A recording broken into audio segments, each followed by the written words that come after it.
Hello, I'm Isaac Hayes III, founder and CEO of Fanbase, and I'm here with a very important message. We are at a turning point in the Black community where we must have equity in the apps we use that scale to billions of dollars. But this time, we own the infrastructure, we own the culture, and we shape the future. And Fanbase is the future. Fanbase combines the free functionality of Instagram, TikTok, and YouTube into an all-in-one platform built for the evolution of social media and monetization. With over 1.4 million users, that's real proof that we are shifting the conversation of tech ownership and equity for creators. So right now, I want you to go to startengine.com/fanbase and invest today. The minimum to invest is $399. That gets you 60 shares of stock in Fanbase at $665 a share. This marks a turning point in Black ownership of social media. If we don't take this opportunity to own social media right now, we will always be customers to our own creations. And that can't go on. So once again, go to startengine.com/fanbase and invest today. We must own the platforms where our voices live, our stories matter, and where our culture drives the world. Thank you.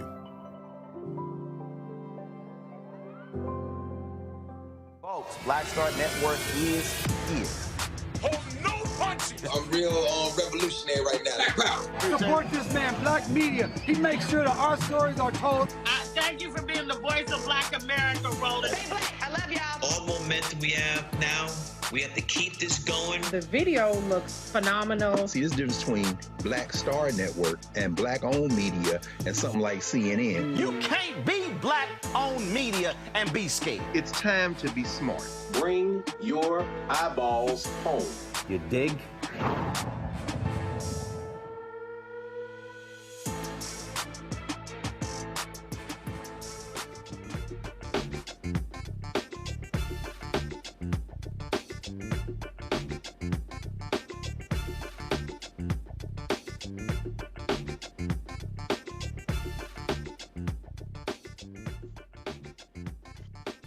Hey folks, today's Friday, October 3rd, 2025, coming up on Roland Martin Unfiltered, streaming live on the Black Star Network. The Feds, National Guard, they are in Memphis, and then white supremacist Stephen Miller stood before the cameras and told cops, y'all can do whatever y'all want. Y'all are unleashed on Memphis. We'll talk with State Representative Justin Pearson about the actions taking place in Memphis. Nevada Congressman Steven Horsford joins us as the federal government shutdown continues. Republicans are hoping that Democrats are going to blink and buckle, but they also are scared because Donald Trump has fully embraced Project 2025. We knew he was lying during the campaign when he said he didn't even know what it was. Also, on today's show, we'll be joined by the Democratic nominee for mayor of New York City, Zohran Mamdani, to talk about his race and why he wants to be the next mayor of New York and what he will say to Black New Yorkers. Morgan Harper will talk September jobs report that didn't get released because Trump don't want it released. They're trying to blame the shutdown. Also, John Boy, the National Black Farmers Association, joins us. All these white farmers are crying, oh my God, we need some help. Donald Trump and Republicans are potentially putting together a $50 billion welfare package for these mostly white farmers. Y'all, it's a lot we go cover. It's time to bring the funk. I'm Roland Martin Unfiltered on the Black Star Network. Let's go. Whatever the biz, he's on it. Whatever it is, he's got the scoop, the fact, the find. And when it breaks, he's right on time and it's rolling. Best believe he's knowing. Putting it down from sports to news to politics. With entertainment just for kicks, he's rolling. It's on go, roll, y'all. It's Roland Martin, Rolling with Roland now. He's funky.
Donald Trump's federal takeover of American cities continues, this time Memphis. The so-called Memphis Safe Task Force says they've made 93 arrests so far, taking 28 guns off of the streets. Attorney General Pam Bondi claims in a big win, saying they're locking up dangerous offenders.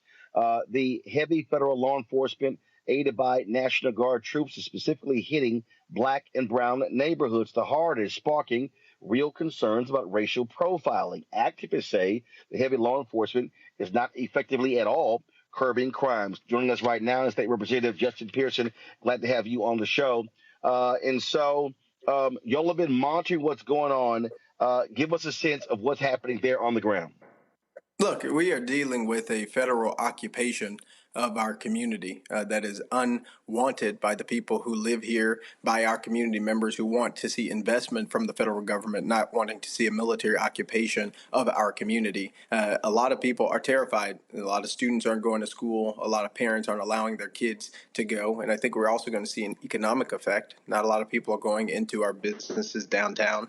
And this narrative of black criminality is what they're being and what they're pushing. We even had a white nationalist, Stephen Miller, here just a couple of days ago with Pam Bondi and P. Hegseth alongside our Governor Bill Lee. We know what this is about. It has nothing to do with crime. It has everything to do with control of our community. And we don't want military occupation. What we want is poverty eradication. What we want is the beauty and the belovedness of our city to be shown, not the mythology and the pain that they're exacting upon us.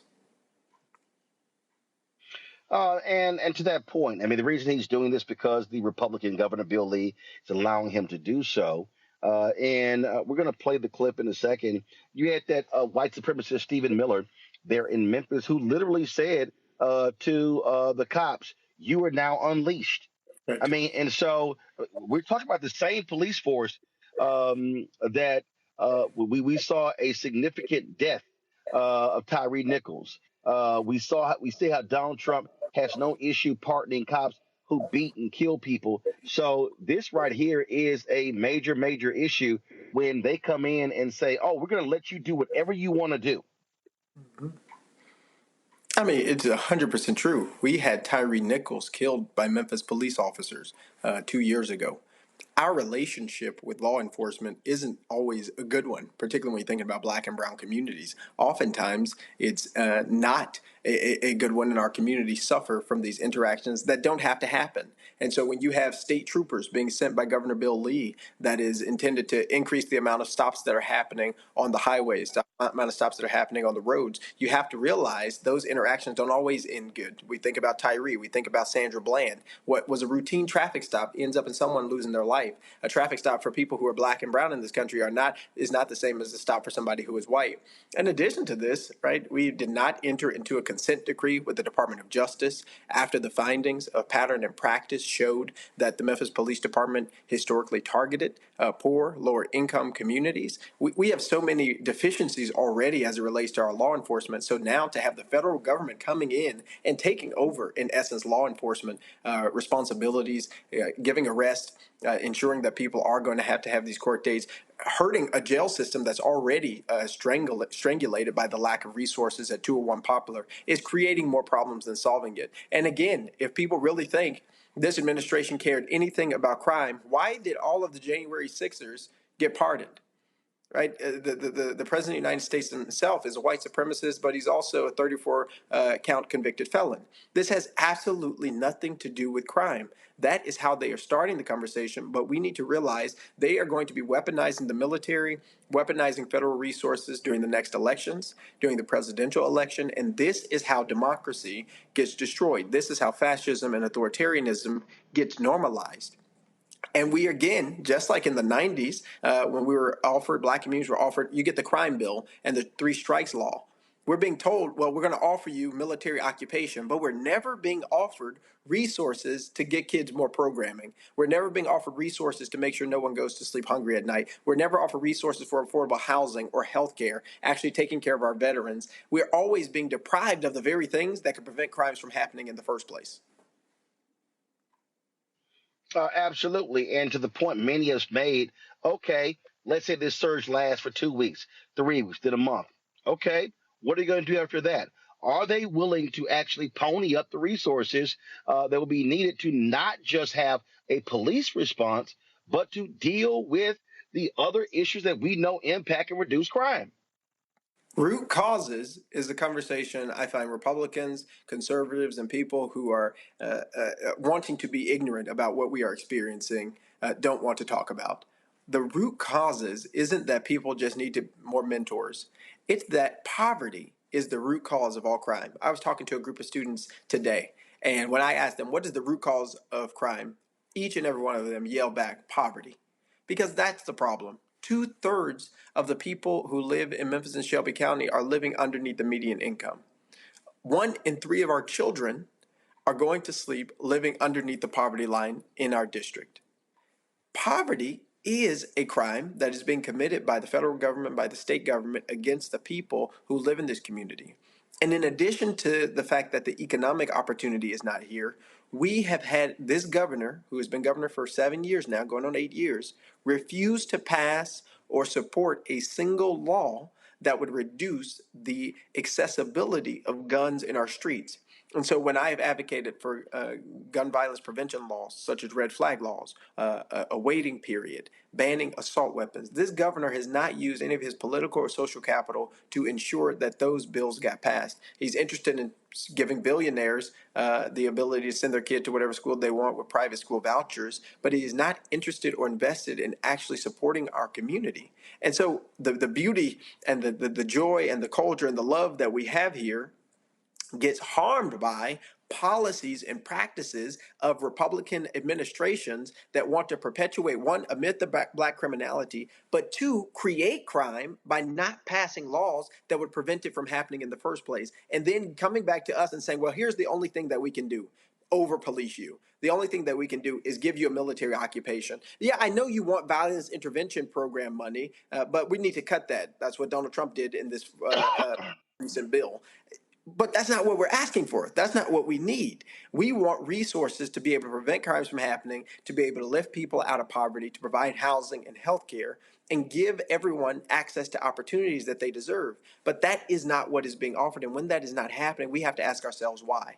Why do they want to perpetuate this myth? Why do they want to continue to perpetuate policies that are dangerous and that are harmful towards us? And it is for incarceration. There are these private prisons and all these other things that they're ultimately benefiting from. So I do get I get a kick out of them talking about and praising guns being taken off the streets, but then they don't want to do anything to take guns off the streets. It is the most significant irony of this whole thing. They're counting the number of guns they're taking off the streets, but they're not counting how many guns people have gotten access to by the hundreds of bills that they've passed to make it easier for people to access firearms legally and illegally. Now in Tennessee, 18-year-olds can go and buy AR-15s. They have made it 30,000 guns have been stolen from cars since Republicans took the legislature and passed laws that made it so that you could have a firearm, leave your firearm in your car. 30,000 guns have been stolen since then. So they take no accountability for the predicament we find ourselves in. But the only solution that we are given is now we need to over-police you. There's no conversation about the root causes. There's no conversation about the fact that they did this to us. Well, that is the case. So stay on the case. State Representative Justin Pearson, appreciate it. Good to see you at CBCF ALC this weekend. Good to see you too. Let's keep fighting. Yes, sir. Folks, going to a break. We come back. We're going to talk with Congressman Steven Horsford about the government shutdown. We're going to talk about Trump now trying to bail the farmers out with billions of taxpayer money in welfare caused by his tariffs. And also, an alderwoman in Chicago gets arrested for asking ICE in a hospital, do they have a signed warrant? They literally arrest an elected official. We're going to talk about all of that right here. Roland Martin Unfiltered on the Black Shut Network. Back in a moment. In my book, The Power to Persist, I share 8 simple yet powerful habits, a blueprint for transforming obstacles into opportunities and pressure into purpose. Just as they fueled my rise from the south side of Chicago to a national stage. And on the Power to Persist podcast, I bring that blueprint to life.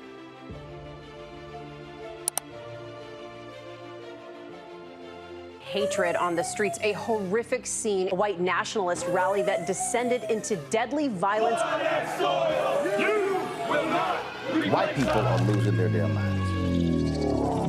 An angry pro-Trump mob storms the U.S. Capitol. We've seen shutdown. We're about to see the rise of what I call white minority resistance. We have seen white folks in this country who simply cannot tolerate black folks voting. I think what we're seeing is the inevitable result of violent denial. This is part of American history. Every time that people of color have made progress, whether real or symbolic, there has been what Carol Anderson at Emory University calls white rage as a backlash. This is the rise of the Proud Boys and the Boogaloo Boys. America, there's going to be more of this. Here's all the Proud Boys, guys. This country is getting increasingly racist in its behaviors and its attitudes because of the fear of white people. The fear that they're taking our jobs, they're taking our resources, they're taking our women. This is white fear.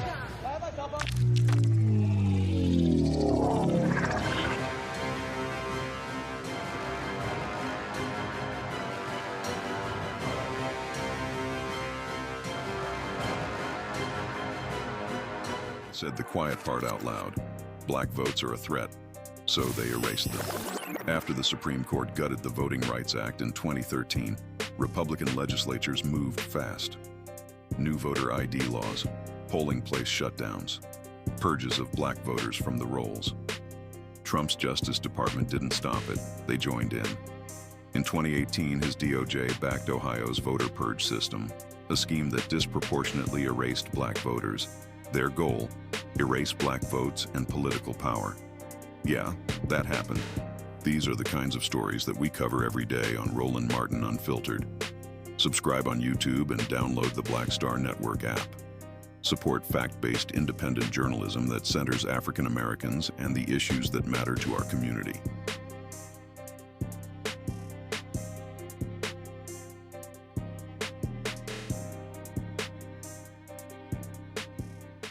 Next on the Black Table with me, Greg Carr.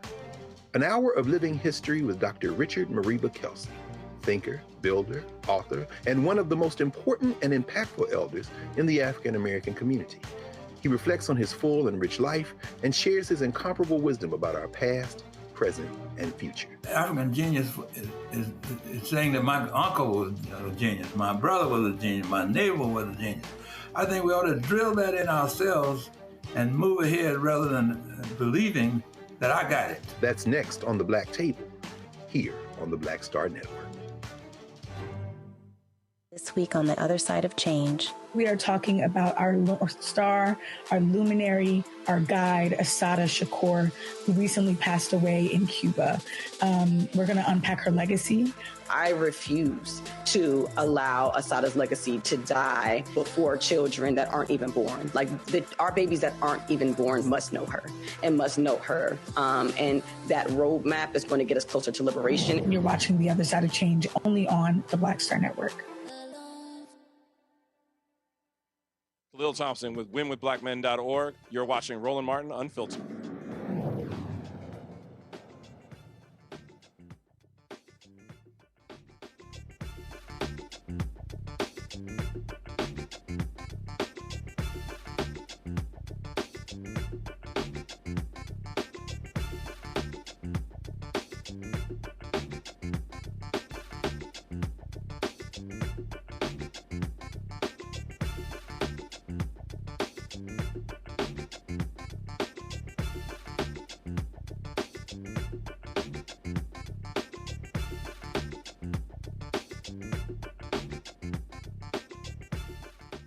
Folks, it's day 3 of the government shutdown. Still no deal in sight. Republicans, they say, Democrats, they hope they're going to buckle. Also, Donald Trump, it's amazing. He now acknowledges Project 2025. Remember when he said he knew nothing about it? Joining us right now is Congressman Steven Horsford of Nevada. Congressman, glad to have you here. Republicans have spent a lot of time trying to brand this shutdown. It's been all about the Democrats, but polling data shows that they are the ones who are bearing the brunt of the heat for this shutdown. it's theirs. They have to own it. 100%. The Republicans control the House, the Senate, and the White House. They control the votes in determining whether or not their budget could pass.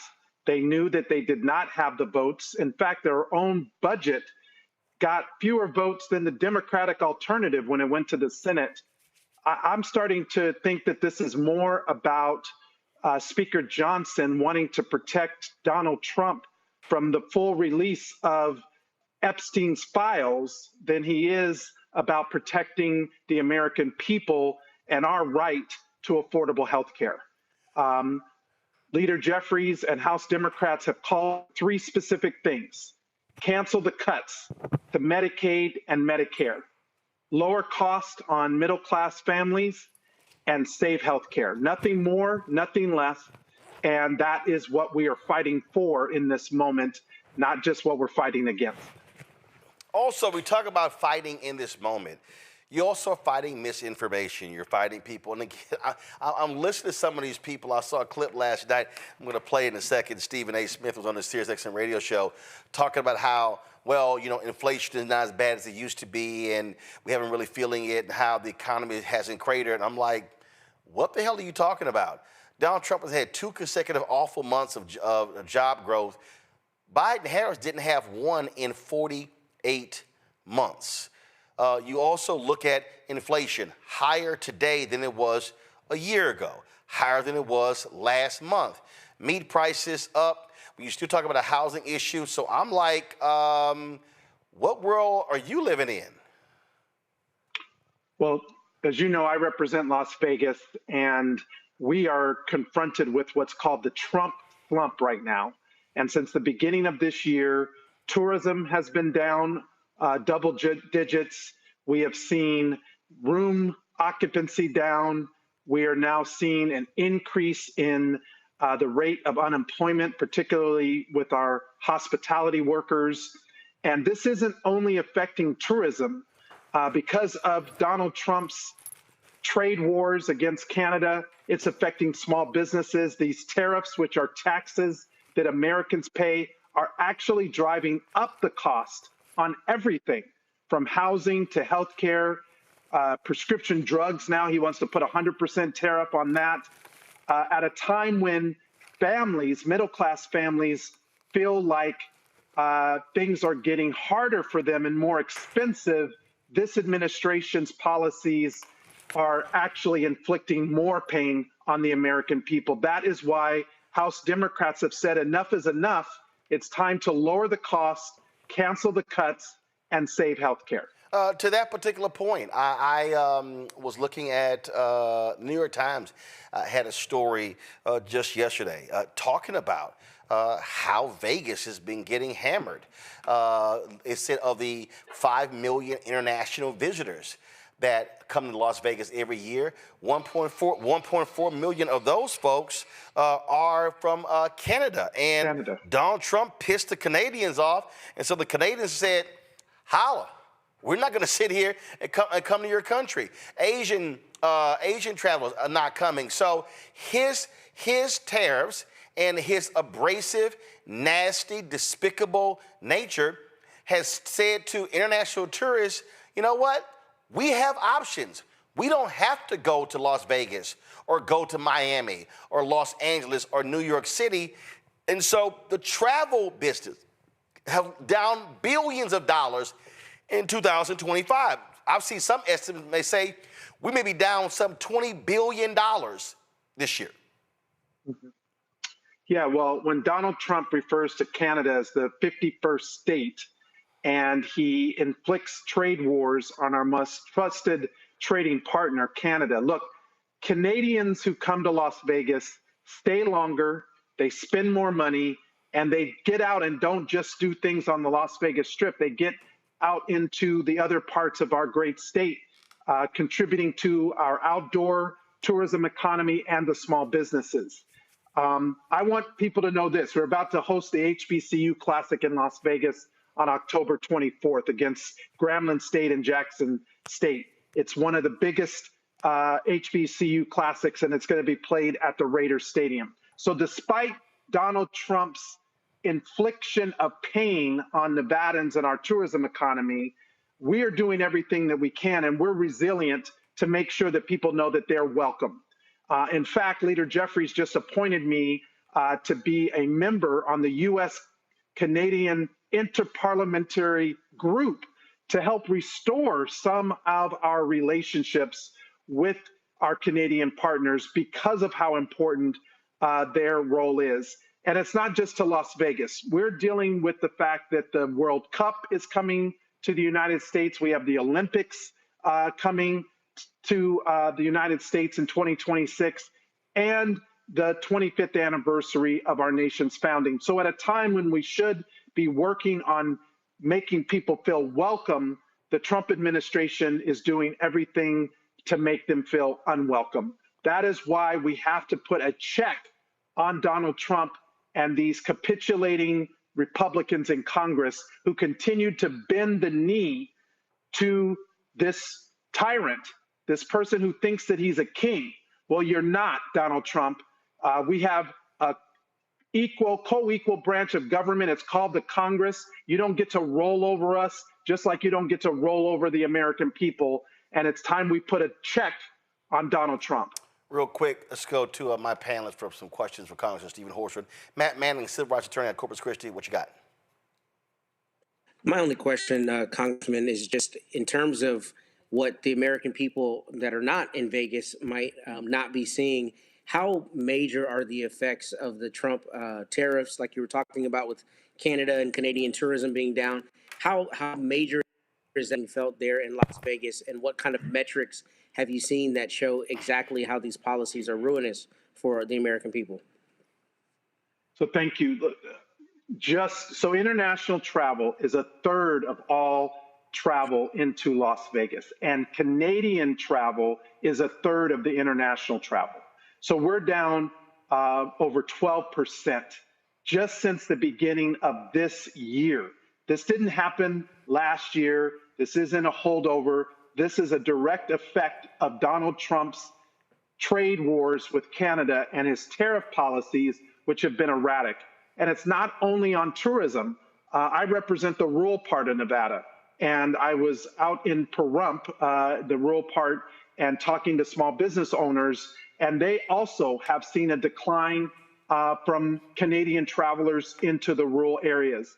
Today, I spent the entire day talking to constituents about the effects of these healthcare cuts that are devastating to our communities in every respect, from rural hospitals to community hospitals to birthing centers and other facilities that are being impacted because of the cuts to Medicaid, the cuts to the enhanced premium tax credits. And that's why Democrats have said, we'll work with you to reopen the government, one that ensures that we save health care and make sure that it remains affordable for the people of Nevada and all over the country.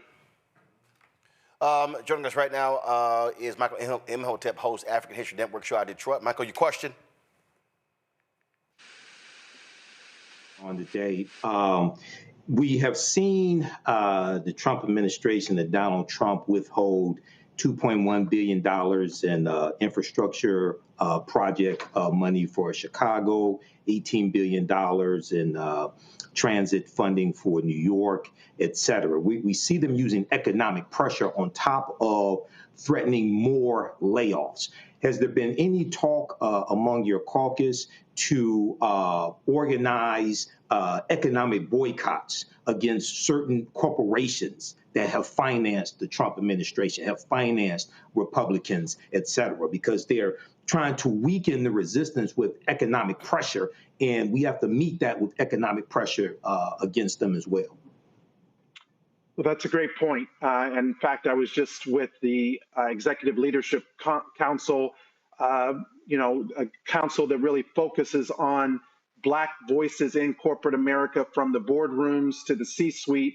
And you're 100% right. We have to continue to apply pressure to fight fire with fire. The fact that Donald Trump and his administration would seek retribution against the American people and American cities because he doesn't like the fact that Congress didn't approve his partisan budget that cuts health care is completely unacceptable. But this is why we have to put a check on this administration. People have been saying, well, why now?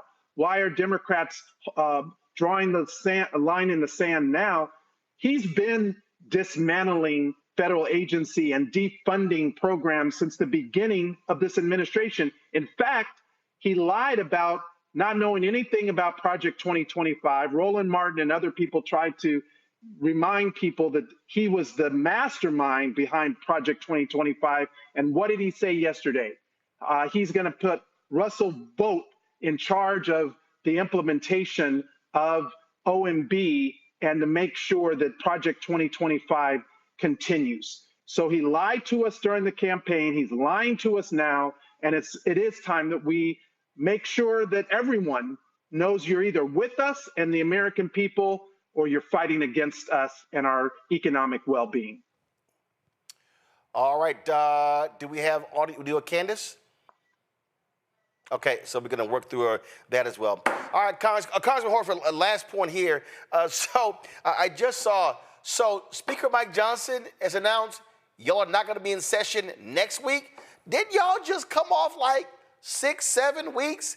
And what the hell? What is he scared of? And I take it he also still hasn't seated the woman from Arizona who won her race. What the hell's happening? Adelita Grijalva. She won her race overwhelmingly. The Republicans who won their special elections were sworn in during pro forma session. He refused to recognize the Democratic leadership when we tried to call for her to be sworn in on Tuesday. And you're 100% right. Speaker Johnson canceled votes on Monday and Tuesday of this week, leading up to this shutdown deadline on midnight. He's on vacation. He's AWOL. Meanwhile, House Democrats have been here ready to work and ready to reopen the government while protecting health care. But I also want to just say, I think this is more about Speaker Johnson protecting Donald Trump from the full release of the Epstein files, because Representative Grijalva, when she's sworn in, which she will be the 218th signature on the discharge petition for the full release of the Epstein files. So what are you hiding, Speaker Johnson? Bring us back into session. Allow Democrats to do our job, or get the hell out of the way if you won't do your job. Congressman Steven Horsford, we surely appreciate it. Thanks for joining us on the show. Thanks, Roland. All right, Frat. Folks, going to a break. We come back. Zohran Mamdani is leading the polls to be the next mayor of New York City. Man, you got some Democrats not happy. You got some Republicans who are ticked off. Well, you're going to hear directly from him about his policies for Black New Yorkers right here. Roland Martin Unfiltered on the Black Star Network. Support the work that we do. Join our Bring the Funk fan club. Your dollars make it possible to do the work that we do, y'all, which nobody else is doing. When you talk about this daily news show every single day we are here. But this show, but the other shows on the Black Star Network, we're launching a daily midday news show next month. We got another weekly show coming. Yo, we got lots of things happening, and so your support is critically important. If you want to contribute via Cash App, use a Stripe QR code. You see the code right there on the bottom left-hand corner. PayPal is R Martin Unfiltered. Venmo is RM Unfiltered. Zelle, Roland at RolandSMartin.com. Roland at RolandMartinUnfiltered.com. We'll be right back. On the next Get Wealthy with me, Deborah Owens, America's Wealth Coach, we talk about the principles of mindset, strategy, and execution. This week, we're adding a fourth, faith.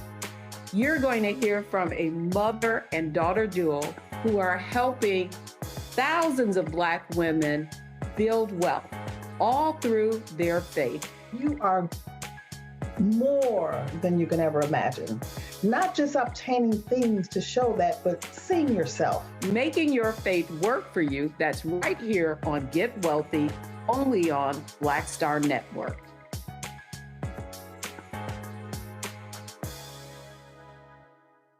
This week on A Balanced Life, parents, teachers, students, administrators, oh my, are you putting in the work, seeking to be a teacher, an associate principal, a principal, trying to elevate who you are and where you're going. Our world is changing. For veteran teachers, we have to be able to usher in students into a ever-changing, ever-evolving world. If we have this triangular effect, we will create a successful student who will be able to just thrive wherever and in any situation that they're placed in. Join us this week on A Balanced Life with Dr. Jackie here on Black Star Network. Hello, I'm Isaac Hayes III, founder and CEO of Fanbase, and I'm here with a very important message. We are at a turning point in the Black community where we must have equity in the apps we use that scale to billions of dollars. But this time, we own the infrastructure, we own the culture, and we shape the future. And Fanbase is the future. Fanbase combines the free functionality of Instagram, TikTok, and YouTube into an all-in-one platform built for the evolution of social media and monetization. With over 1.4 million users, that's real proof that we are shifting the conversation of tech ownership and equity for creators. So right now, I want you to go to startengine.com/fanbase and invest today. The minimum to invest is $399. That gets you 60 shares of stock in Fanbase at $665 a share. This marks a turning point in Black ownership of social media. If we don't take this opportunity to own social media right now, we will always be customers to our own creations. And that can't go on. So once again, go to startengine.com/fanbase and invest today. We must own the platforms where our voices live, our stories matter, and where our culture drives the world. Thank you. Hello, I'm Jamia Pugh. I am from Coatesville, Pennsylvania, just an hour right outside of Philadelphia. My name is Jasmine Pugh. I'm also from Coatesville, Pennsylvania. You are watching Roland Martin Unfiltered. Stay right here.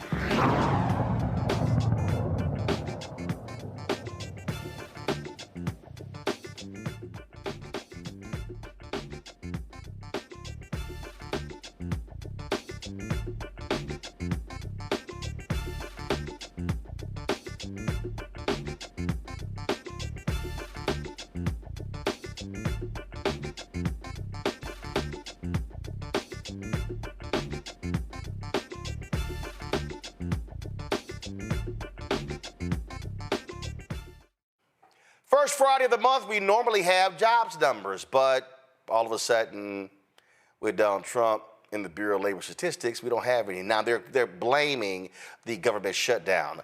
We all know that's bullshit. It's really because they know it would be a third consecutive horrible month. Morgan Harper joins us right now. Glad to have you here.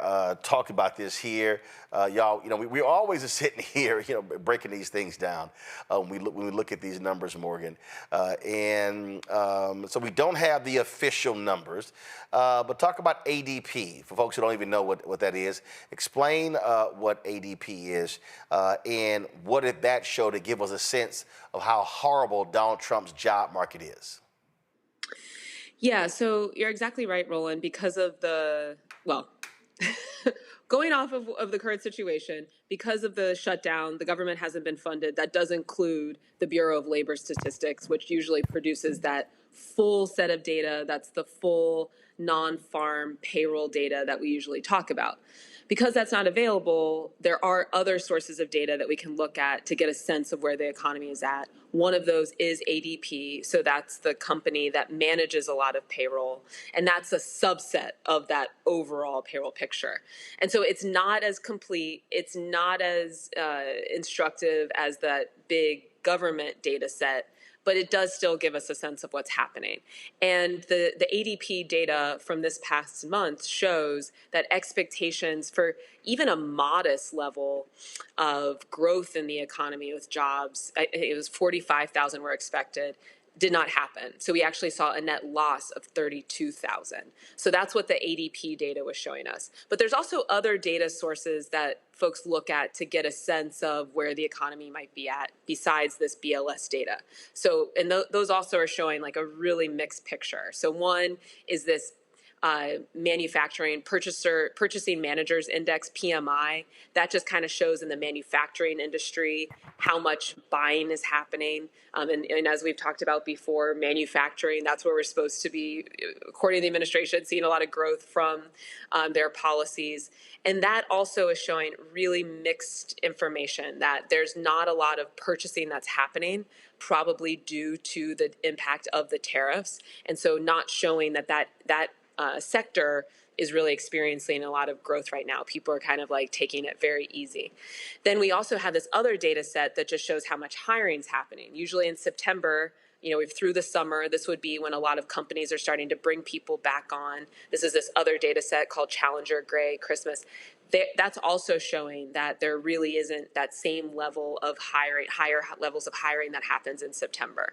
And then the final thing that I would point people to give us a sense of where things are at is just the consumer sentiment. So that data did come out in terms of, with the consumer price index, consumer sentiment, and it's showing that a lot of consumers are not feeling that optimistic about the economy, that they aren't feeling like they are going to be able to make a lot of purchases that because of all of this uncertainty. And so that's another sign of, again, just this cumulative effect of a lot of uncertainty in the economy. We aren't seeing a lot of private sector growth.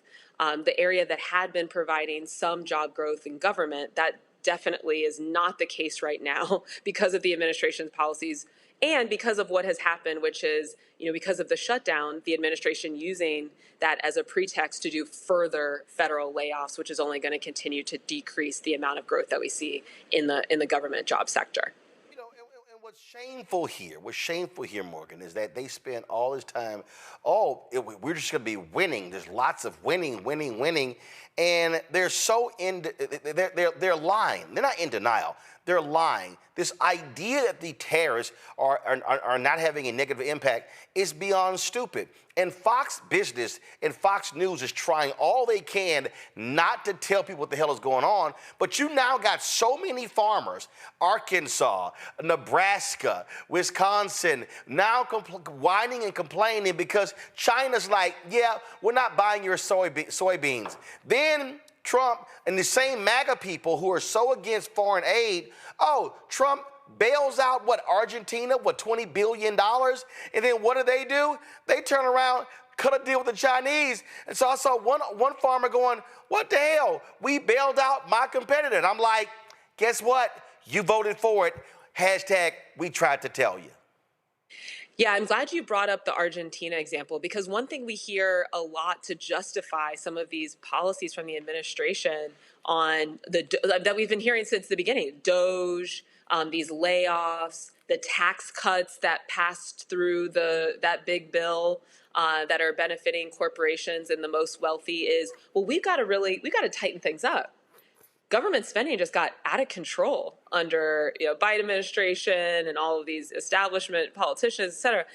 And so to say that, not that that's true anyway, right? But to say that that's your reason that you want to really rein in the government spending and then take $20 billion and give it to a country in Argentina that is being run by someone that has no track record of successfully managing a government or an economy, it would be laughable if it weren't so tragic, because this is our money, and we have people in this country that are getting completely played, and it's not just going to impact them, it is going to impact all of us.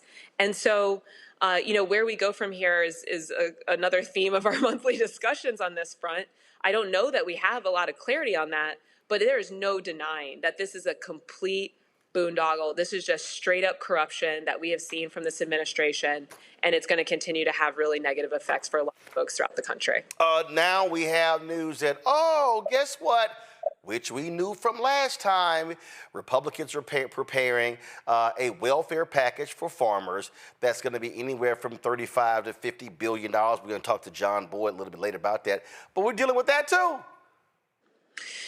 Yeah, and it's kind of similar to what we're seeing happen with some of these private companies. Like, for example, I don't know if you saw this week that Trump announced his Trump RX deal with Pfizer.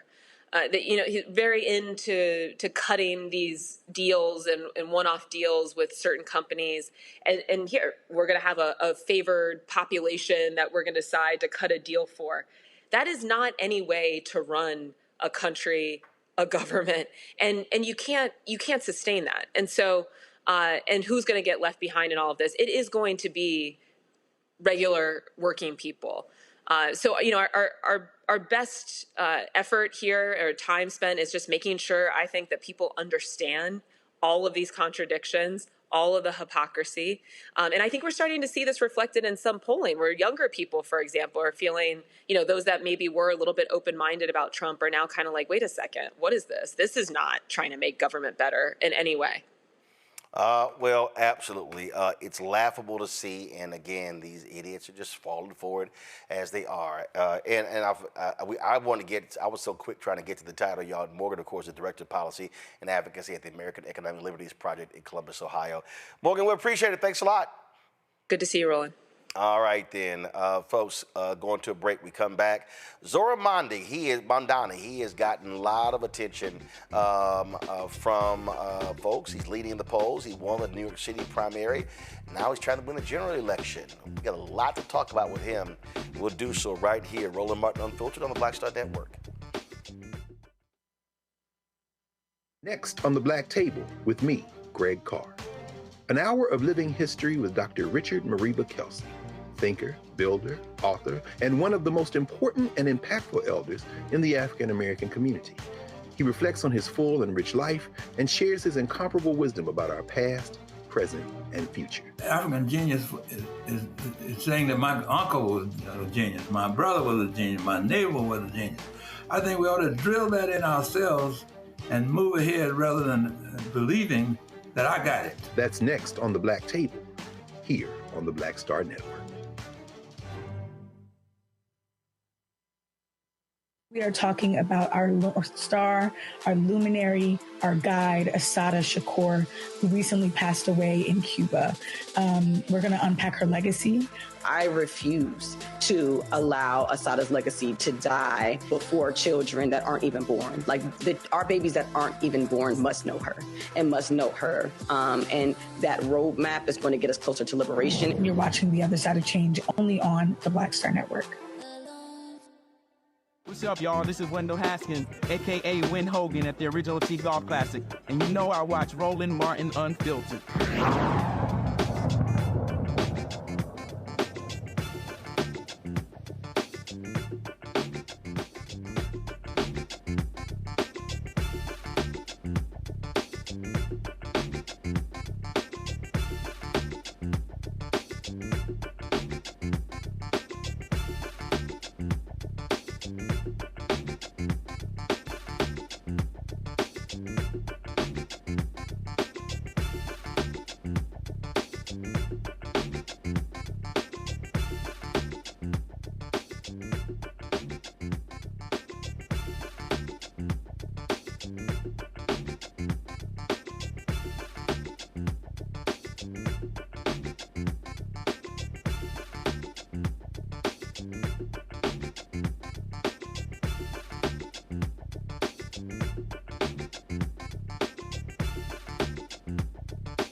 All right, folks, it was Diddy's day in court to find out what his fate was going to be.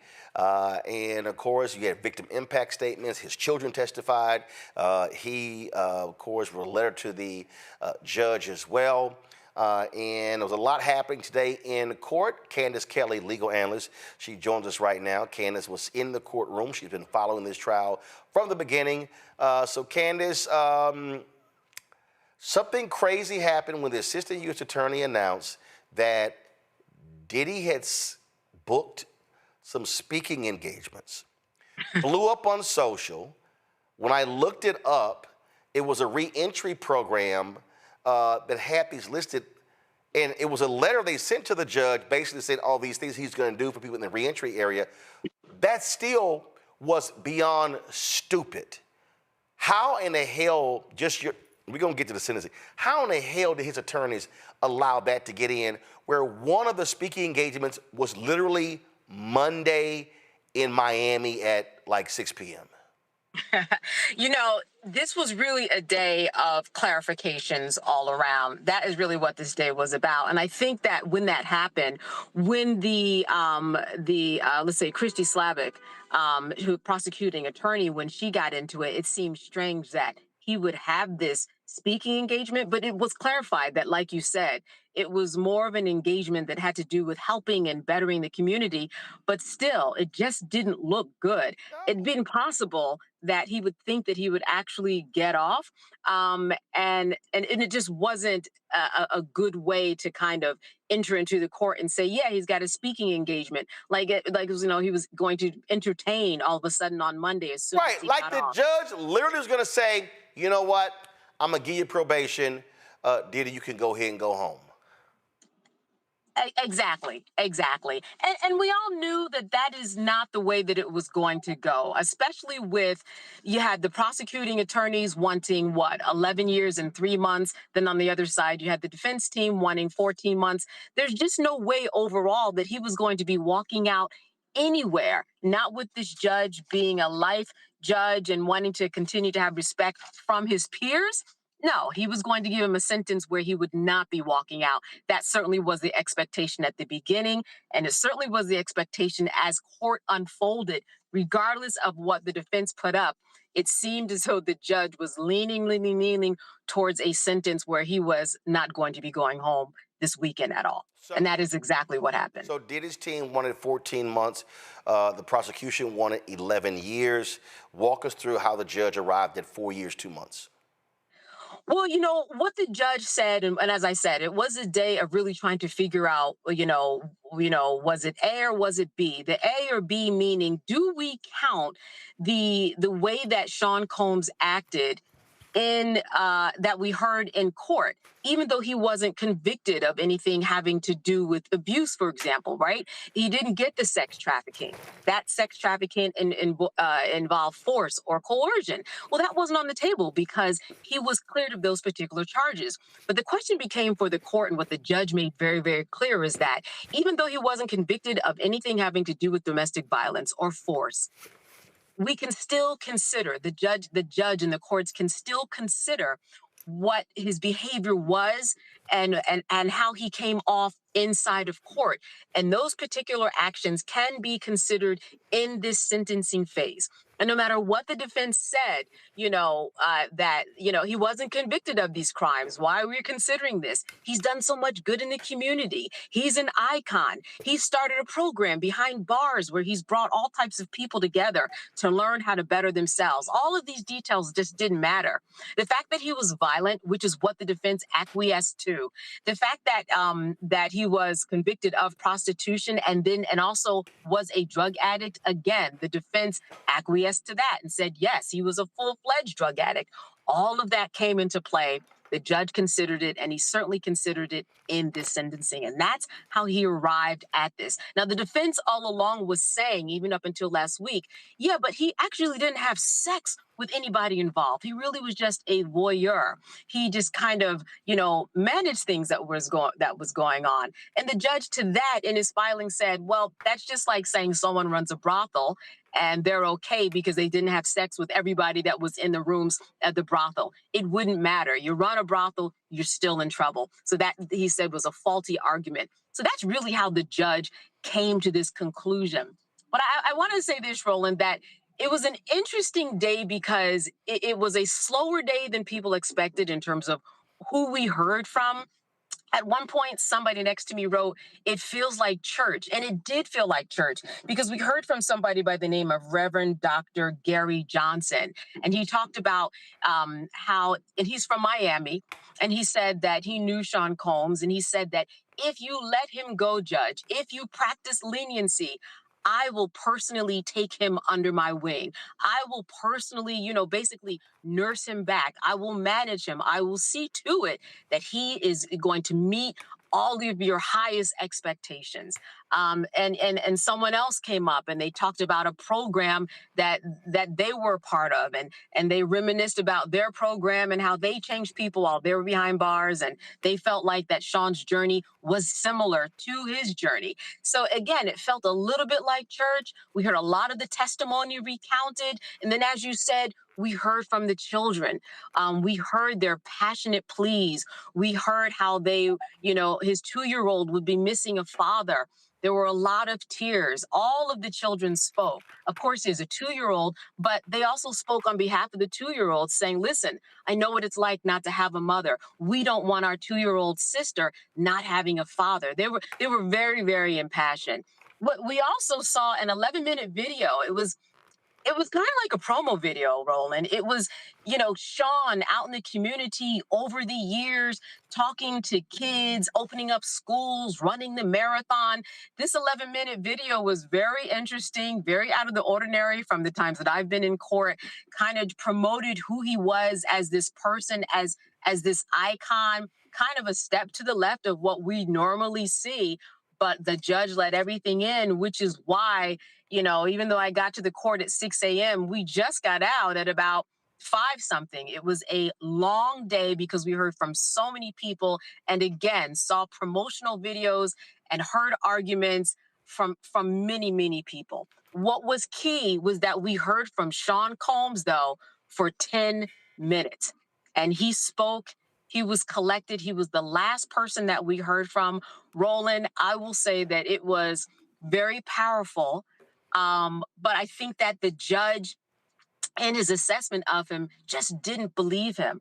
Sean, he stood up and he said, I want to personally apologize. I don't take lightly what happened. I want to apologize to my family. I want to apologize to Jane. I'm sorry for bringing her into this mess, he said. He said that disgusting video that people saw of him beating Cassie triggered a lot of people.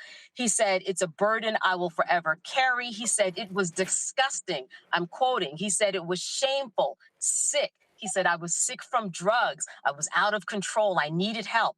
I know better. I was taught better. I mean, he went on and on. He spoke to his children specifically, told them that he was humble to his core. He said, I hate myself right now. I'm stripped down to nothing. I apologize to my children. I fell to y'all as a father.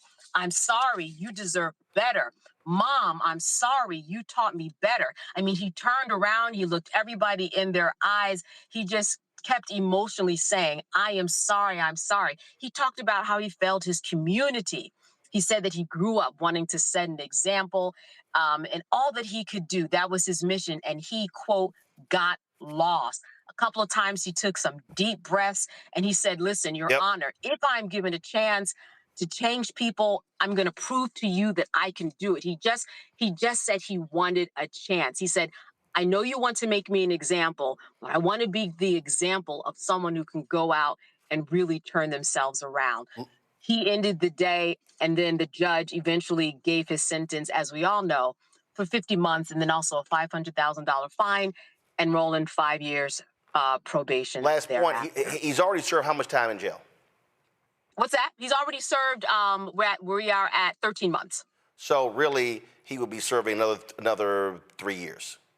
Yeah, and then you have to take off maybe, 10 months or so, simply because federal sentences, they only serve about 85% of the time. Got it. All right, Candace, we certainly appreciate you breaking it down for us. Thanks a lot.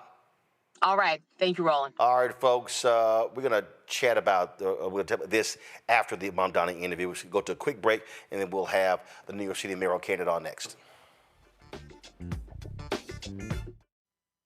In my book, The Power to Persist, I share 8 simple yet powerful habits, a blueprint for transforming obstacles into opportunities and pressure into purpose. Just as they fueled my rise from the South Side of Chicago to a national stage. And on the Power to Persist podcast, I bring that blueprint to life.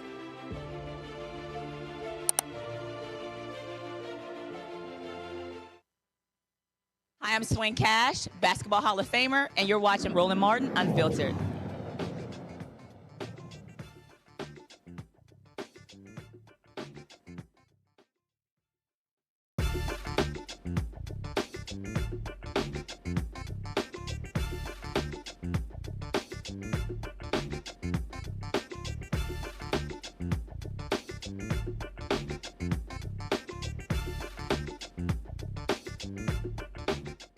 Folks, he shocked the political establishment when he won the New York City mayoral primary race a few months ago. Now, Zohran Mamdani is trying to be elected mayor in the general election. Now, incumbent mayor Eric Adams dropped out earlier this week, saying he didn't have the resources to do so.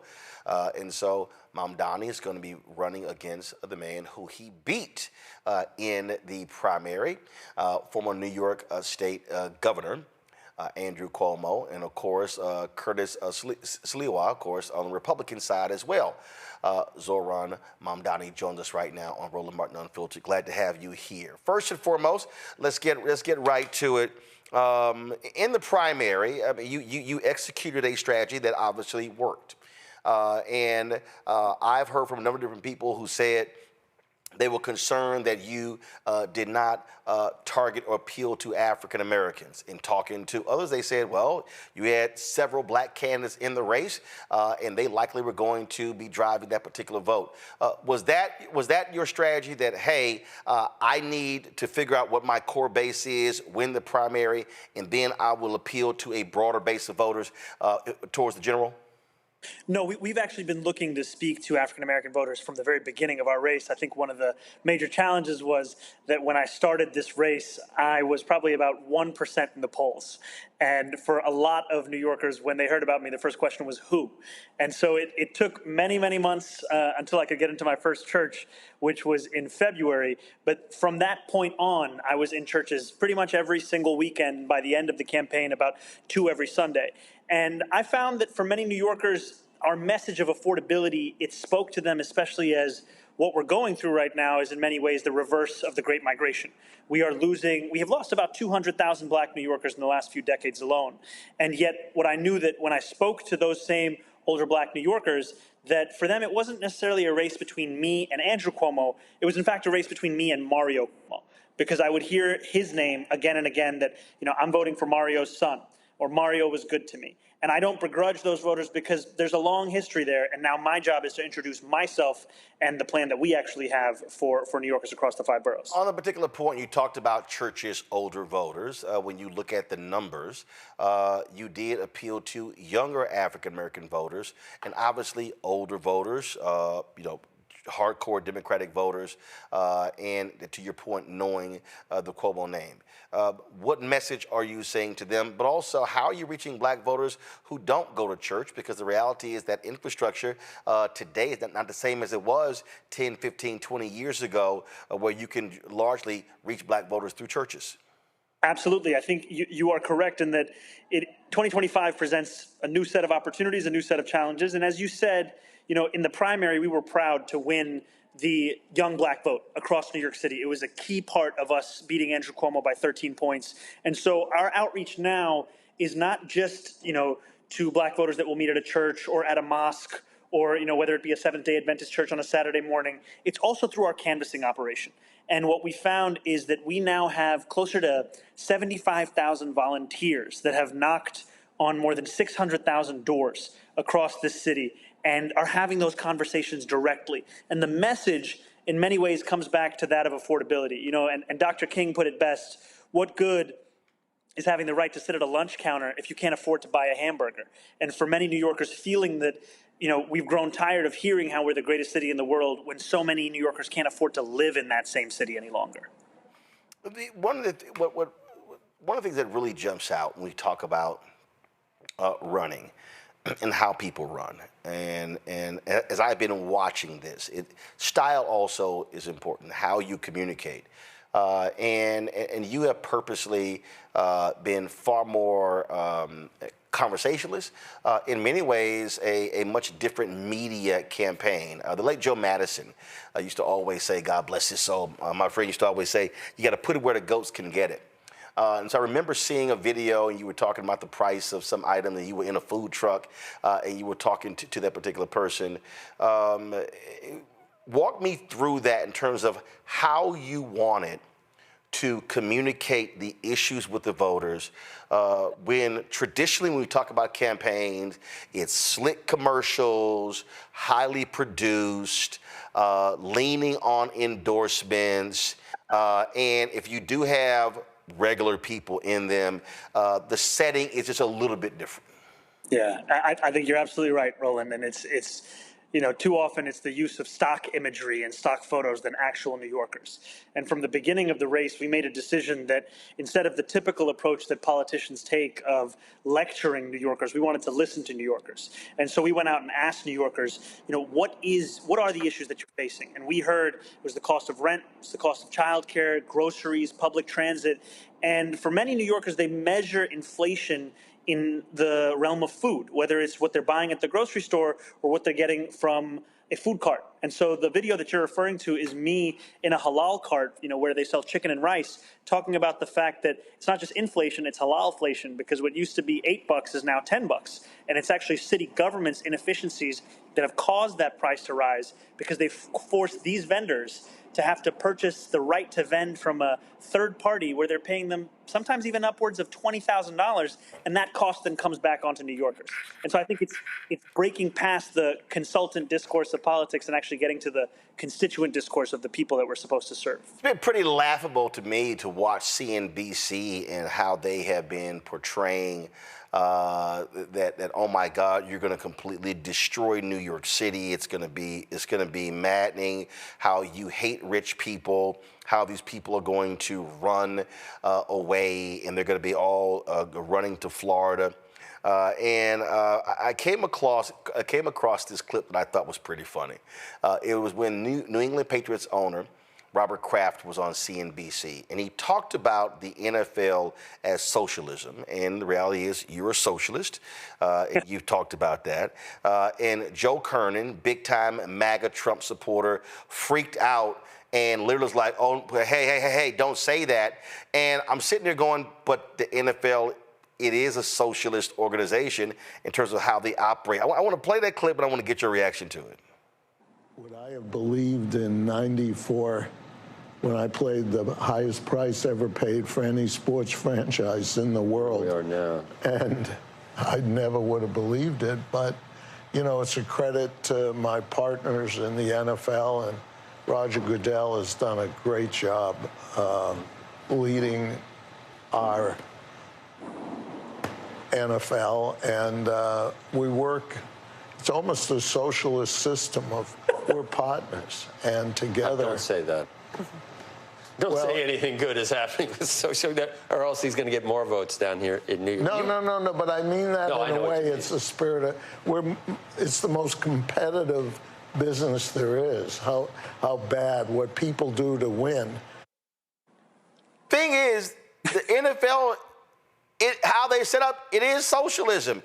And it's the most profitable sports franchise in the country. Matter of fact, DeMaurice Smith was on the Breakfast Club, and he also talked about how they practice socialism. So I guess I got a kick. Here you got these billionaires, nearly all of them Republican, all of them MAGA, billionaires owning the league, the most profitable sports league in America, and they say, oh my God, Mamdani, he's a socialist, but here's one of their own saying they are too.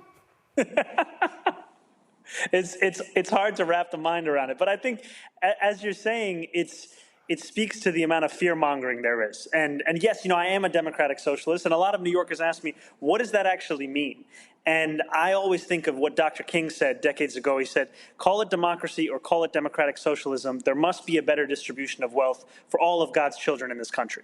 And I think that's what many New Yorkers know. They know that dignity is something that should be non-negotiable. And I would be proud to be the second democratic socialist in just a generation to be the mayor of the city after David Dinkins about 30 years ago. To that point, and we've been watching how this plays out, we've seen this before. We saw it in New York State. There was a woman named India Walton.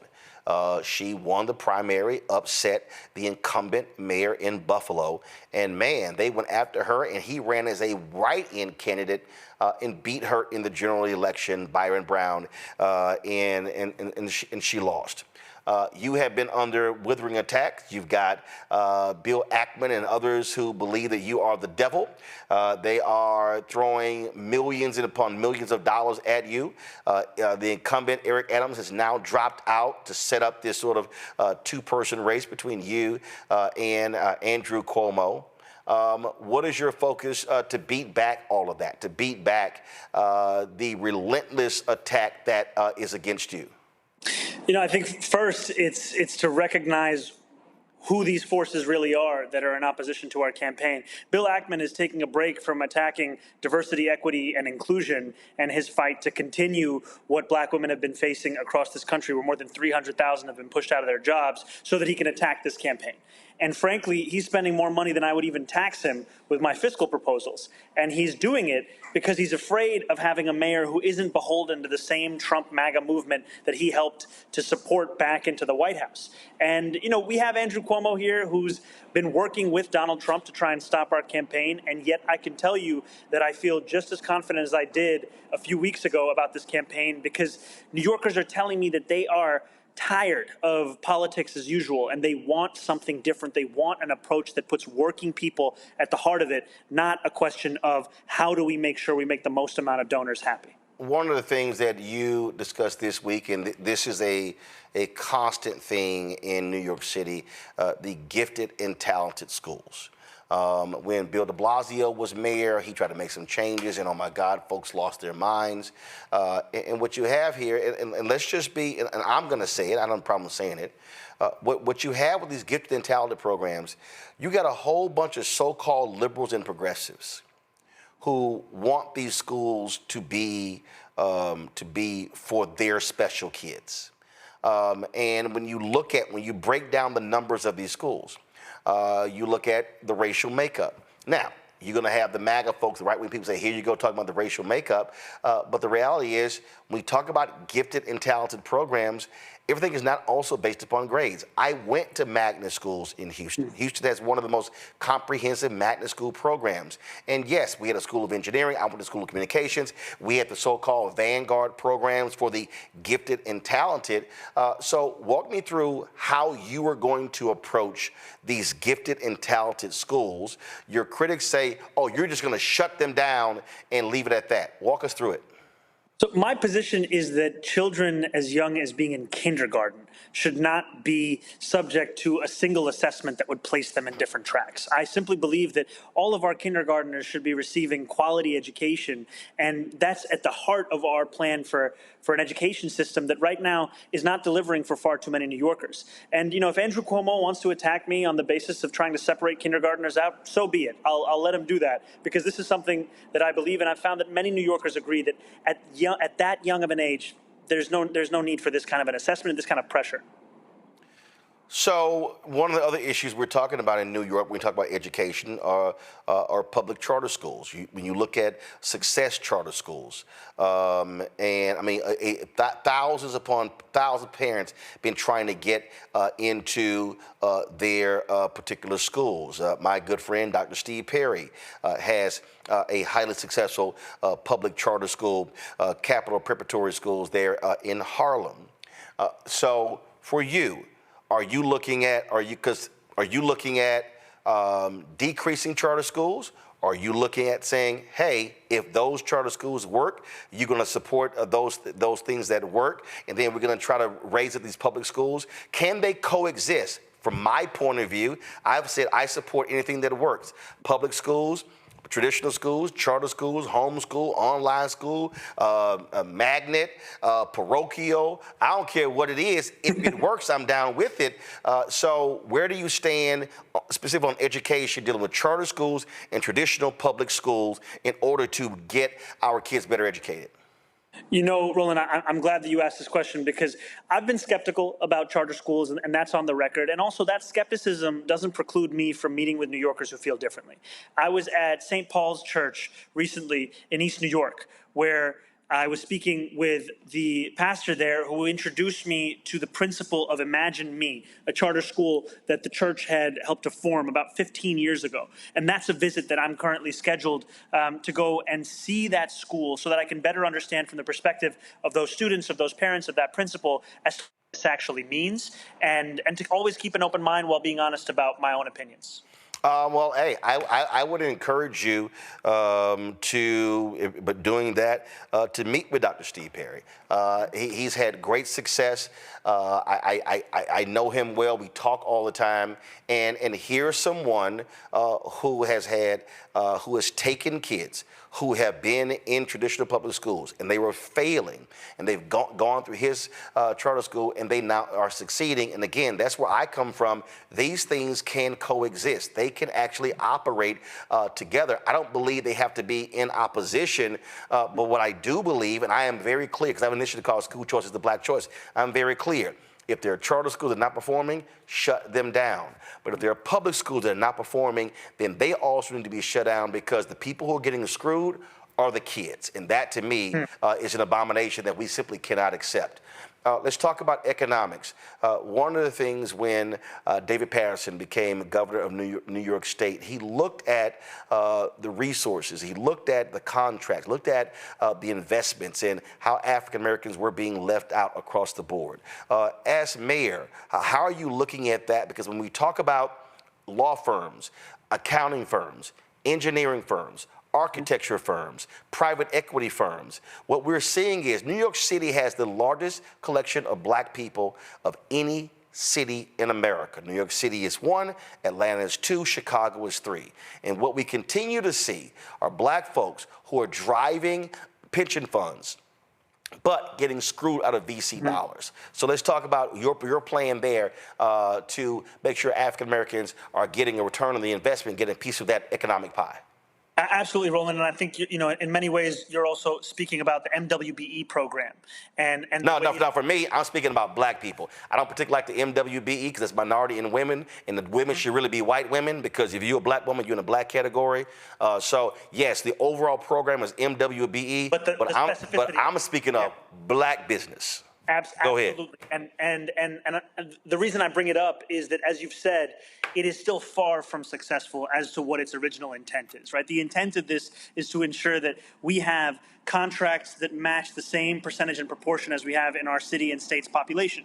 And right now, black women comprise less than 2% of the value of all contracts being issued by the city. That is unacceptable, frankly, because the city has an immense role in the question of generating wealth and ensuring that people can actually flourish in this city. And yet too often it's being used to double down on inequities that already exist, as opposed to ensure that equity is actually something that's being delivered across the 5 boroughs.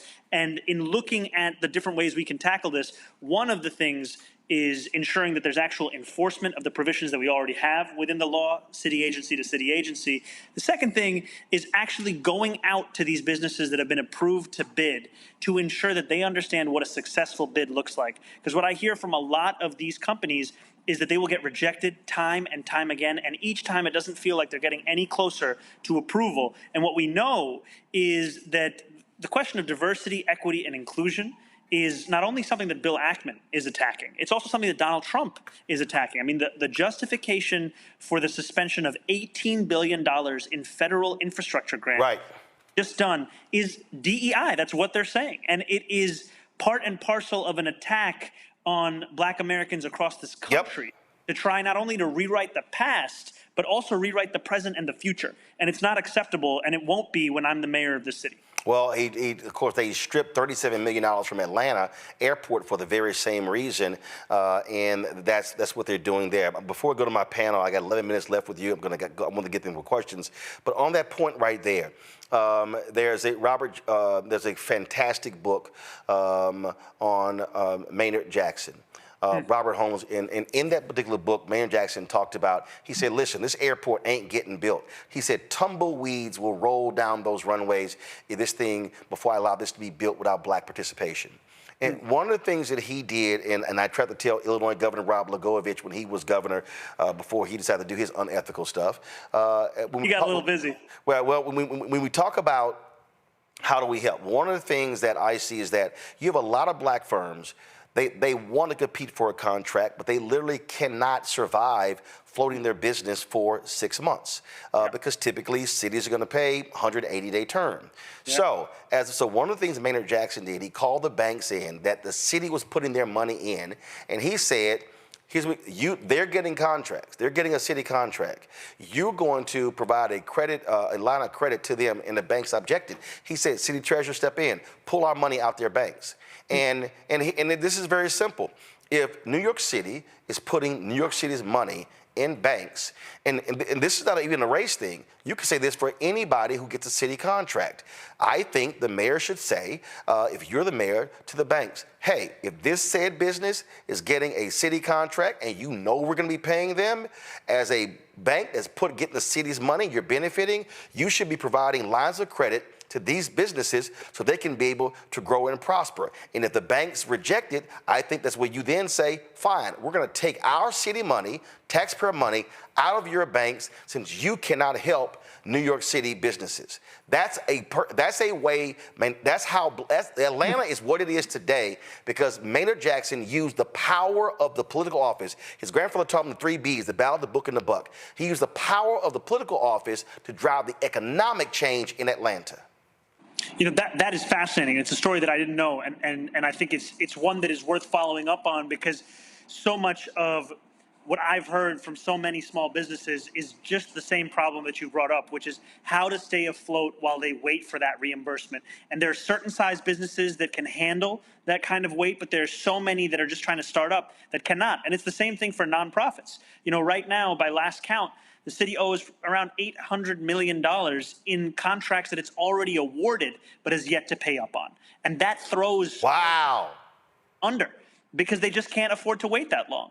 And, you know, I'm looking at every single step we can take that can actually make it easier to not only start but sustain a small business. I was speaking to a barbershop owner the other day who told me that to open a barbershop, he had to fill out 24 forms, go to 7 different agencies, and attend 12 different in-person events. How is that stimulating an entrepreneurial spirit here in New York City? Questions from my panel. Matt Manning, civil rights attorney out of Corpus Christi. Matt, your question for Zohran Mamdani. Yes, Mr. Mamdani, good evening. A quick question for you. We talked on this show weeks ago about the essentially what would happen if you're elected mayor there in New York, which I anticipate you will be, and how that might reverberate out to the rest of the country. So my question to you is really twofold. One, when you get elected, what are your thoughts on what that will be representative for in terms of how New Yorkers are looking at the mayoral office and maybe larger, how Americans are looking for different people to serve them, number one. And number two, what responsibility, if any, do you anticipate you may feel when you're mayor for setting the standard there in New York, hoping that reverberates out to the rest of the country? You know, I really appreciate this question because I think it speaks to what so many New Yorkers are looking forward to with January 1st of next year, which will be an administration that I will lead that understands its responsibility is to deliver on an affordability agenda. You know, we ran with 3 clear promises of freezing the rent for rent-stabilized tenants, making the slowest buses in the country fast and free, and delivering universal childcare. And to me, success is the implementation of that agenda. And I think that the model that we can create here is one that shows what's possible when you put working people at the heart of your politics. Because we know that if we do not diagnose and actually address the despair that so many are feeling, we leave New Yorkers and Americans at large vulnerable to being exploited by someone like Donald Trump, who runs the campaign on affordability, but then all he delivers is punishment and cruelty. And it's time for us to not only say that, yes, it is too expensive of a city, but also here's what we're going to do about it to make it an affordable city. Michael. All right, Zohran Mamdani, thanks for coming on today. I saw you on MSNBC recently, and you were saying of Andrew Cuomo you said that in the primary election, he said he was best positioned to fight against Donald Trump, to go toe-to-toe with Donald Trump on behalf of New Yorkers. But then in the general election, you said he pivoted and said he was best positioned to work with Donald Trump. So my question for you is, the Trump administration announced that they're freezing $18 billion in infrastructure funding for New York City. Russell Vought, the ombudsman and the architect of Project 2025, announced that Wednesday on X. And then also the Energy Department, Trump's Energy Department on Wednesday announced that they were canceling $7.5 billion in awards for energy projects in states, Democratic states, including the state of New York. So how would Mayor Mamdani be able to fight against the Trump administration to get that funding for New York City and the state of New York? You know, I was right there at the Hudson Tunnel today with Congressman Nadler, with Assemblymember Tony Simone, State Senator Brad Hoylman Siegel, and we were all standing in opposition to Donald Trump's recent decision. And as you said, this is a decision that can't be separated from Project 2025 because it was announced by the architect of that very project. And yet while we were doing that, Andrew Cuomo was nowhere to be found on this issue. And it speaks to the fact that you cannot stand up and defeat Donald Trump, his agenda, if you're unwilling to actually speak up against that same agenda. And in the primary, we shared our concerns that we couldn't trust a former governor who was funded in large part by the same billionaires that funded Donald Trump. And now in the general, we're seeing that Andrew Cuomo is actively coordinating with Donald Trump to try and stop our campaign, going so far as to be on the phone with him with the question not being how can we protect New Yorkers, but how can we stop Zohran Mamdani? And I'm here with the one goal in mind, being serving those same New Yorkers that are so often left out of those kinds of conversations. You've been dealing with this issue of rent control. There have been folks, as African Americans, who say that it's concerning for those who are homeowners. But when we look at and I've covered housing my entire career, we've never hit 50% black home ownership in this country. So the majority of African Americans in this country are renters, not homeowners. And so how have you dealt with these folks who say that, well, because you were being criticized by Mayor Adams, that, oh, if you freeze rents, that's going to negatively impact African American homeowners. But aren't you saying that if I freeze rent, that's actually going to help those people who are losing out and some becoming homeless because they can't afford to live where they are because of rising rates? Absolutely, Roland. You are 100% correct, which is that, you know, we're talking about a population of 2.5 million tenants who have a median household income of $60,000. And for so many, they are on a fixed income where any rent increase is one that then forces them to choose between medicine and food. It forces them to choose between being able to pay their rent and then having to take away from their other necessities. And our plan to freeze the rent will return about $7 billion into the pockets of working class tenants. And also, our plan is one part of an affordability agenda. That agenda extends to homeowners and landlords too, because we will work to decrease their insurance costs, which have doubled in recent years. You know, there's a program called Milton Street Captive, which currently is working to actually depress home insurance costs, and that's something that could be critical if the city was to invest in. There's a property tax system that's broken and disproportionately impacts so many working class homeowners across the 5 boroughs, and yet there's been no political will to actually get that done. That's going to be the core of our state legislative agenda. And finally, Rudy Giuliani created a system called the property tax lien sale, where the city would sell the debt that homeowners owed, whether it be for or property taxes. And what we found is the city is 6 times more likely to sell that debt in a black neighborhood than a white neighborhood. And in part because of that recognition, as well as the fact that this is not how you fund a city government and you're putting homeowners on a fast track to foreclosure, we're going to abolish that program to make it easier for homeowners to stay in their own homes. 2 questions left. I know our time is short. First, a lot of people have made a big deal out of the fact that House Democratic leader Hakeem Jeffries has not endorsed you. Do you care? You know, I can tell you that I have appreciated the conversations that we've had, and also if it was endorsements that determined elections, then I wouldn't be sitting in front of you as the Democratic nominee, because it was the people of the city that put me here, and those are the people whose endorsements I'm looking to win just in 32 days. Last thing here, and it's not necessarily a question, but one of the things that I found to be incredibly stupid is to watch these ignorant mainstream shows say, oh my God, if Mamdani is elected in New York, then that is going to be a yoke around the neck of Democrats across the country, which is weird because it's not like when Eric Adams was elected that somehow every Democrat had to answer to what Eric Adams is doing. Before that, Michael Bloomberg, independent or really Democrat or Republican, whatever day it was. Before that, Deakins or Koch. And I just think, just for me, and listen, I worked at CNN for 6 years. I think the fundamental problem is national media. They actually live in New York City. They think it's all about them. I don't think, and this is no disrespect to you, I don't think there's somebody, any other part of the country is going to give a shit whether you were the mayor of New York City. It's not going to impact Charlotte, Houston, Dallas, anywhere else. And so I just think that's just the dumbest thing that I constantly hear. I appreciate that, Roland. The only thing that I would say is the only way we're going to affect those cities is by stopping this city from being so expensive that New Yorkers start moving over there. We're going to keep them here because it's going to be a city they can afford. Well, I appreciate you coming on the show. I've been definitely watching the campaign, wanting to get you on. If you have time to stop by once more before this election, look forward to having you back on, and good luck in this campaign. Thank you so much, my friend. It was an honor to be here. Thank you. Thank you very much. Going to go to a break. We come back. We're going to chat about that. You know, as a matter of fact, stop the commercial. I'm just going right to it. Let me go straight. Let me kill the commercial. So, Matt, here's the thing here. And again, I paid a lot of attention to this race. The reason Mamdani is doing well is because he is running a fucking brilliant campaign. I don't care what anybody says. Listen, my parents have worked elections. My dad watched news every day. My God, they're at my house now, and he watches the local news here. I don't even watch local news. Okay, so I have had to watch the news my entire life.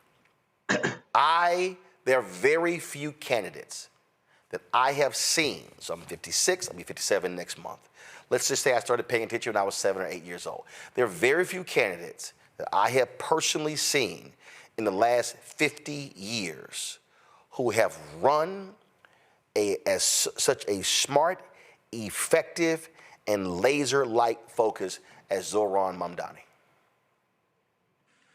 Well, I can't corroborate that, not having watched too much of his campaign, but I will say that clearly what he's doing is working, because my sister lives in Queens, and I went to visit her a couple weeks ago, and her roommate are very excited about his candidacy, and a lot of younger people like them are excited about his candidacy. And I think right now, at a time where a lot of people are just desensitized with politics or otherwise feel like no politician is to be trusted, or the federal government, we've got a king in office who's, running roughshod over everybody. Clearly, for him to be making the inroads he has and to have won this primary is a testament to him doing something right. I don't know exactly what you mean, if you mean specifically that he's using social media in a certain way, or he's speaking just laser focused to those issues. But I will say the kitchen table are clearly the issues that people are worried about. I was at an event this weekend with somebody running for Texas comptroller, and all he kept talking about is that all people are talking about to him on the campaign trail is money, cost of things, affordability, in a different context than in New York. But if that's what you mean, that's exactly what you're supposed to do in this moment, because it's the topic du jour at every kitchen table and in every house, the cost of everything and how it just seems to be going up, and wages are clearly not keeping up with that. So if that's what you mean, I agree. Here's what I mean, Michael. Again, I'm looking at the totality of this. I'm looking at how he communicates. I'm looking at taking on the questions. I'm talking about in that first debate, when they asked the question, what's the first thing you're going to do, or what's the first place you're going to visit if you're elected mayor? All of these candidates sucking up to Jewish voters in New York. I'm going to Israel. I'm going to Israel. I'm going to Israel. Mamdani goes, I'm going to visit New York City. And the reason it was a brilliant answer, because He's not running for national office. I totally understand the Jewish population in New York City and the state of Israel. I get that. But his whole deal was, I'm the mayor. He wasn't trying to be this foreign policy expert. It was a brilliant answer. The commercials, the social media, how he's engaging voters. Somebody actually sat here and hit me and said, come on, Roland, Kamala did. No, she didn't. I'm sorry. She had 107 days, but I'm telling y'all right now, Vice President Kamala Harris did not run a campaign like Mamdani. What I'm saying is, when I'm saying brilliant, I'm talking about how you communicate to voters, but more importantly, how you communicate, Michael, to people who have checked out of the political process. Yeah, a few things here. I've been observing his campaign from afar, and we've talked about it some here. So number one, he's down to earth. He shows up in places where a lot of the other candidates are not showing up. The video that he did dealing with the cost of halal food, I think it was, with the push carts, the food trucks there in New York City, was a stroke of genius, because what he did was he talked about their cost and how it was also related to city government, city hall, the red tape that they had to deal with. Right. So he showed bureaucracy. Red tape, small business owner, cost of food. He hit all of that in one video. Right.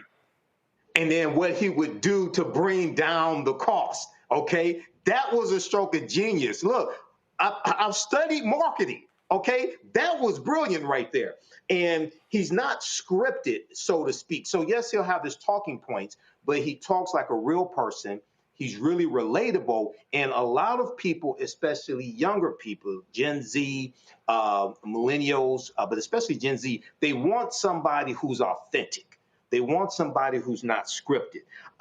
So in hitting on affordability and, dealing with topics that people can really relate to, this is what people want. So I think it's important for other Democrats, and I'm neither Democrat nor Republican, but I know who the hell is working against our best interests as Black people. I think it's important for other Democrats to study this and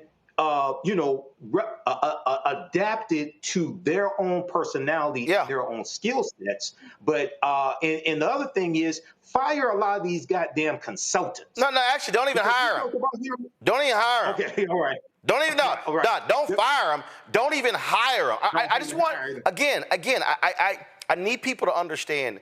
This is not, oh my God, you trying to get close to Mamdani. No, I'm telling y'all, the campaign that he's running is actually what we've long talked about. How do you make this thing personal to every single person? So I'm going to show you how this here. This is dated October 23rd, 2024. So this was the opening commercial for Zohran Mamdani in New York City. And I want y'all to watch this here. I need y'all to, and we're going to break this thing down, and I want y'all to, you're going to understand, this was October. This was almost 1 year ago. And what you're going to see in this commercial has been consistent for the last year. Watch this.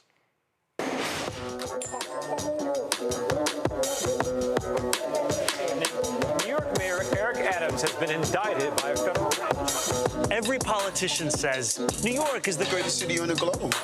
But what good is that if no one can afford to live here? City Hall is engulfed in corruption. Unscientific. The cost of living is the real crisis. New Yorkers are being crushed by rent and childcare. The slowest buses in the nation are robbing us of our time and our sanity. Working people are being pushed out of the city they built. A mayor could change this, and that's why I'm running. I'll make buses fast and free. So I can just get where I'm going.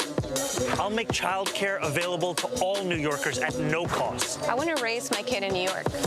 And I'll freeze the rent for every single rent-stabilized tenant. These Eric Adams rent hikes are killing us.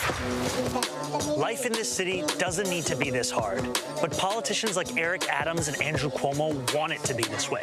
They care about their donors. They care about themselves. They don't care about you, the working class who keep this city running. This campaign is for every New Yorker who believes in the dignity of their neighbors. And the government's job is to actually make our lives better. We can afford to bring down the rent, have world-class public transit, and make it easier to raise a family. We can do all of that and so much more because this is New York. We can afford to dream. All right, so let me walk you through, again, how you run and you run smart. First, did y'all see him wearing a blue suit and a red tie? Nope. First of all, Zohran Mamdani is American, he's Ugandan, okay? All right, so you saw him wearing attire that speaks to who he is. To Michael's point, Matt, the consultant class would be, don't, you can't wear that. No. We're gonna poll test what suit, so it should be a blue suit, you should wear a dark, that's how they roll. When you look at the issues, it is the issues. He has been successful because he's not trying to speak to Wall Street. The problem with so many of these national media people who make millions of dollars, okay, they're the high earners. See, they see New York City through their lens, which is from the backseat of a car service. How he's been connecting with voters are the people who ride the subway, and if you do have some money, you take taxis. And that's what I mean. If you are a candidate running for office anywhere in America, and you're running for U.S. Senate, Congress, governor, you're running for county commissioner, city council, school board, DA, judge, you and your team should be studying how he's run, because it's about how do you connect with a person. Because I keep telling people, voting is the end. I got to get you registered.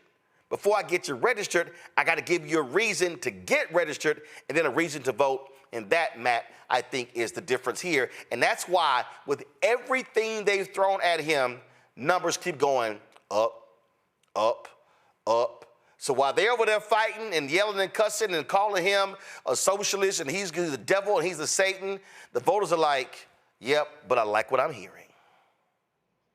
And I think to that point, it's a great point. To that point, I mean, the three women that were in that video were a cross-section of New York, right? Three women of different ethnicities, all speaking directly to one of his 3 points that he was going to address. And I think it's a genius idea, talking about not only kitchen table issues, but kitchen table issues that have the largest impact, that directly impact quality of life. I'm talking about, you know, you getting around every day. Anybody who's ever been to New York, a lot of the time you spend is, to your point, getting around. Are you going to Uber? Are you going to use a train? Are you going to use a bus? If you're getting on the bus every day and going to work and he's making it faster for you and making your commute easier, I mean, that's the kind of thing that is a deliverable that politicians don't often think about, but that's the kind of thing that changes, I think, lives. And I think what you're talking about is this is really a very broad-based approach. Like, I'm not talking to Wall Street. I'm talking to your average person about things that are going to make their life measurably better. And he said something in there that's funny, because I've said it basically as long as I've been involved in politics or interested in politics, is that the government should exist to make your life better, I think is what he said. And I think that's what people feel. That's the sentiment. But a lot of times people are disenfranchised with government because they feel like all they hear is squawking and they see no measurable benefit. They don't see less taxes. They don't see better services. And I think he's speaking to those issues that people feel the brunt of every day. Okay, here's an ad that I just think is insanely brilliant. This is what it says on Twitter. New York City, I can see a future with you, and it's one we can afford. Our new ad just aired during The Golden Bachelor. Y'all, watch this. You deserve better. You deserve to be able to raise your family here, to be safe, to travel where you need to, free of costs and worry. You deserve someone who works as hard as you do, who thinks about you, every second of the day. That's the kind of mayor I promise to be. New York, will you accept this rose? Paid for by Zohran for NYC.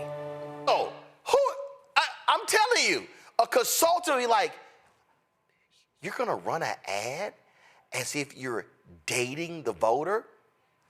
Brilliant! So I think that deals with, now, I don't watch The Bachelor. No. But here's the whole deal. The Golden Bachelor is a show where I think the person hold up, because just you don't watch it. I think the person is like 55. The person is like 60 or older, and they're they're dating, and so how they pick the woman is if they hand them the rose. Hand them the rose. Dude, yeah. I'm telling you, with it. I just don't watch it.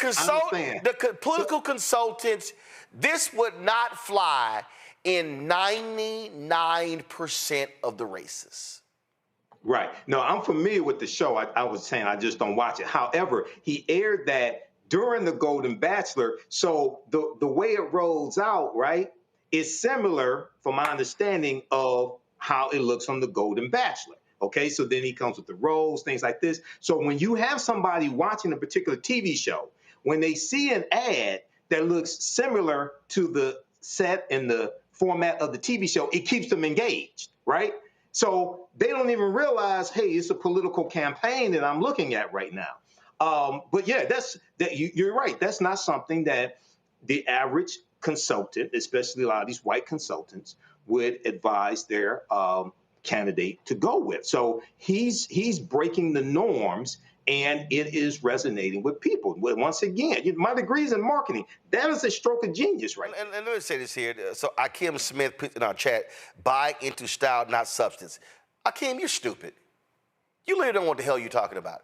We have literally been talking about his campaign and substance. But what he's doing is he is combining the natural ebb and flow and the feel of communicating with the voter to say, I can communicate on this issue. So you don't know what the hell you're talking about. That's just a stupid ass comment. It's the packaging. Well, but also the reality is you have to package your policy. Right. See, this is what's so stupid, why the comment is stupid. You have to package your policy proposals in a way that resonates with the average person who is not a hardcore political person. This is the last one I'm going to play. And again, when you talk about understanding where you are, understanding history, and how do you connect the dots, this to me, again, smart campaigning.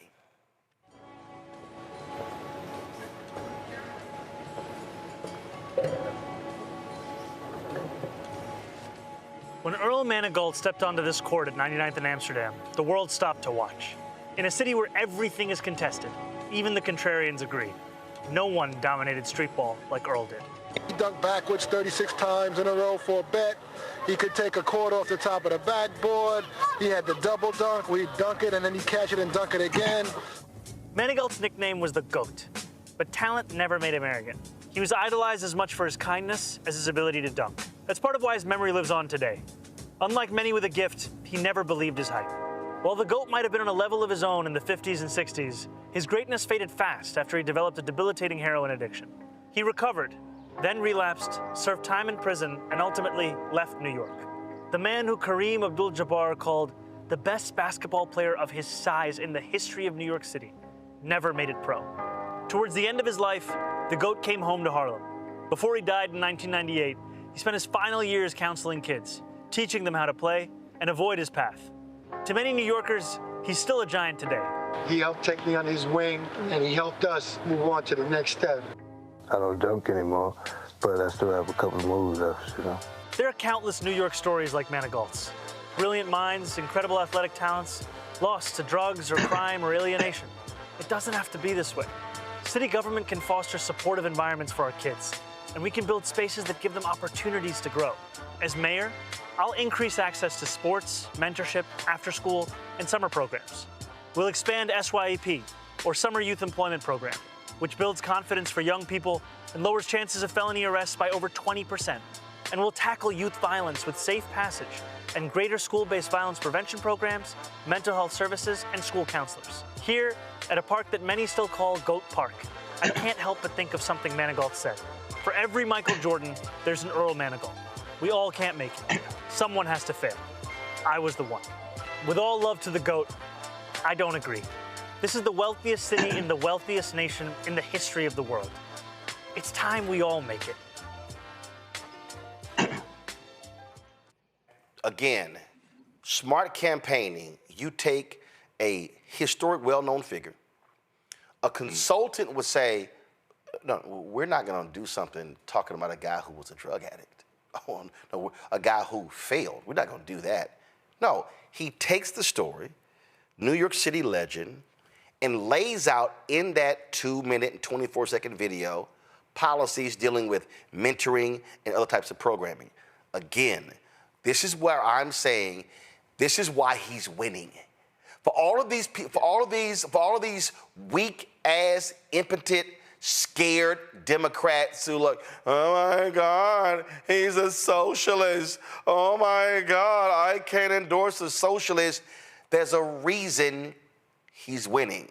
And I dare say he's going to kick Andrew Cuomo's ass. Yeah, you know, that's... Hold on, no, that's for Matt. That's for Matt. That's for Matt. Oh, I'm sorry.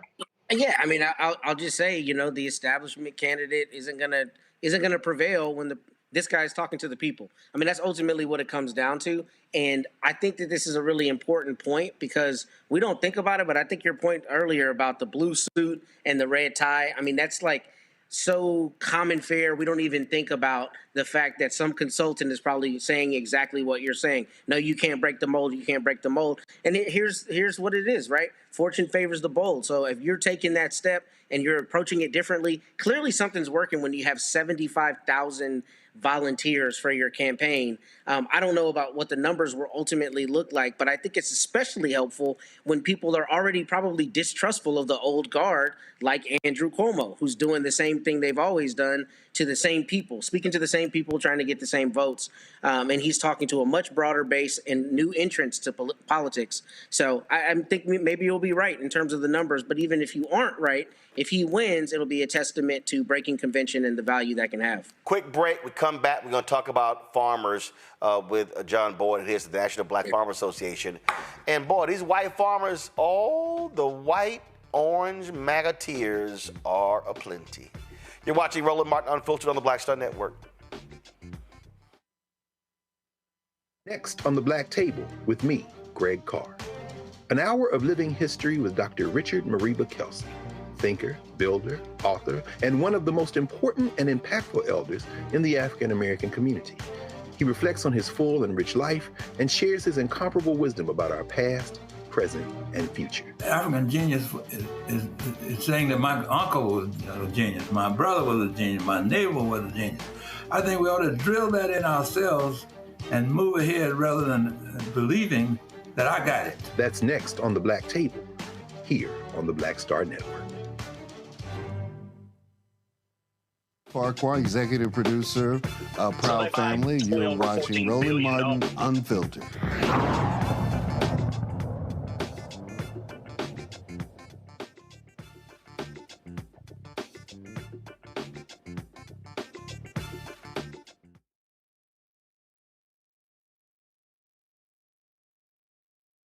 You know, as a farmer, we get up one morning and you give Argentina, which is our second biggest competition in the world. They're the largest exporters of soybean meal in the world. So I get up one morning, I turn the news on, and you give $20 billion of taxpayer money to my competition.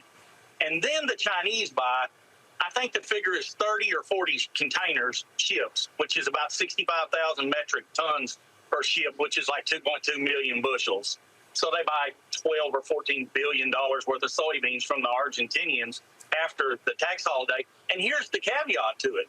They give $2.30 over the November board, while I'm getting 50 cents under the November board.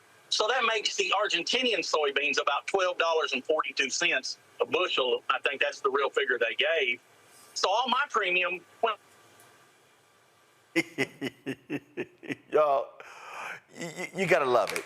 Do I need to remind y'all the last time that orange fool was in the Oval Office, do I need to remind y'all what happened? Same thing happened. This idiot comes in with his tariffs, wrecks the economy, destroys farmers. Take your pick. Mississippi, Louisiana, Arkansas, Iowa, Wisconsin, Illinois, Michigan, Pennsylvania, Nebraska. Any place where you got farmers, they got screwed. $25 billion in taxpayer money given to farmers because of his dumbass trade policies. So what does he do? He runs on the same policies. And you know what these dumbass white farmers do? Give me my MAGA hat. I love me some Donald Trump. And here we are, 10 months later, and they're crying like some babies. Oh my God, we're losing. The same playbook.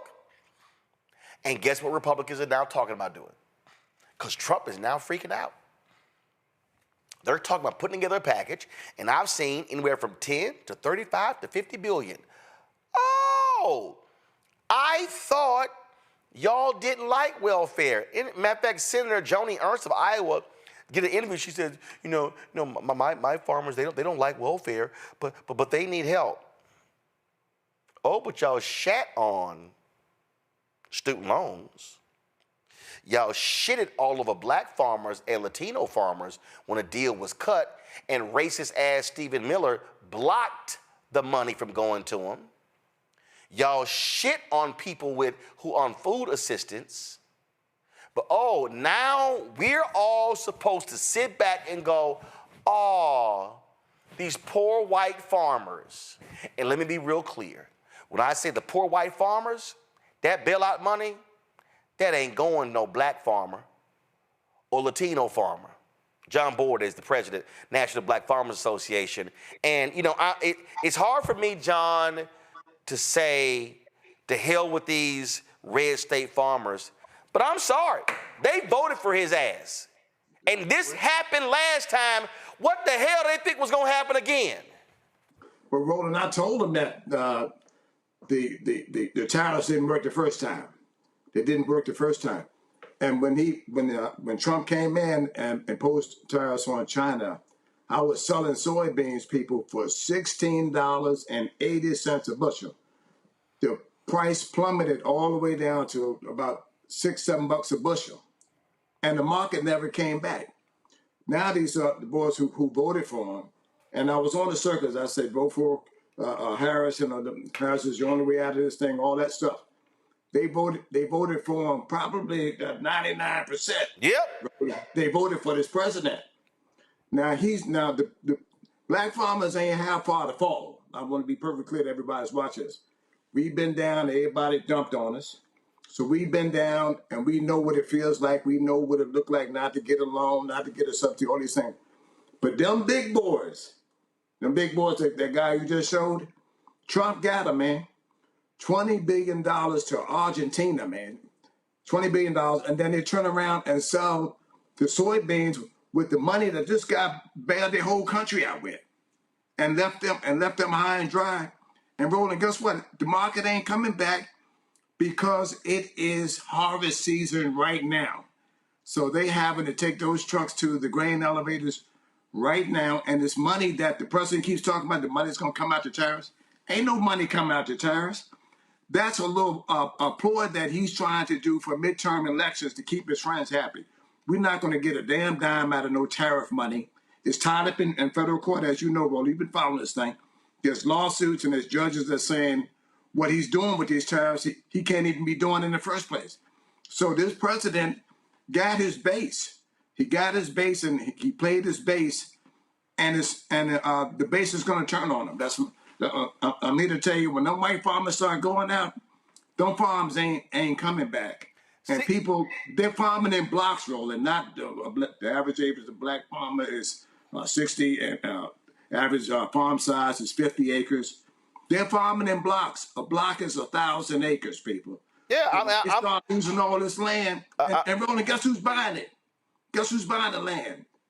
The vice president and acre trader are watching these farmers, and his real estate group is out there gobbling up farmland from the people that voted for their ass. How stupid is that? And see, what pisses me off again with these idiots in mainstream media, when they come on, you know, what they don't do, they don't say, hey, I'm curious, so-and-so, how did you vote?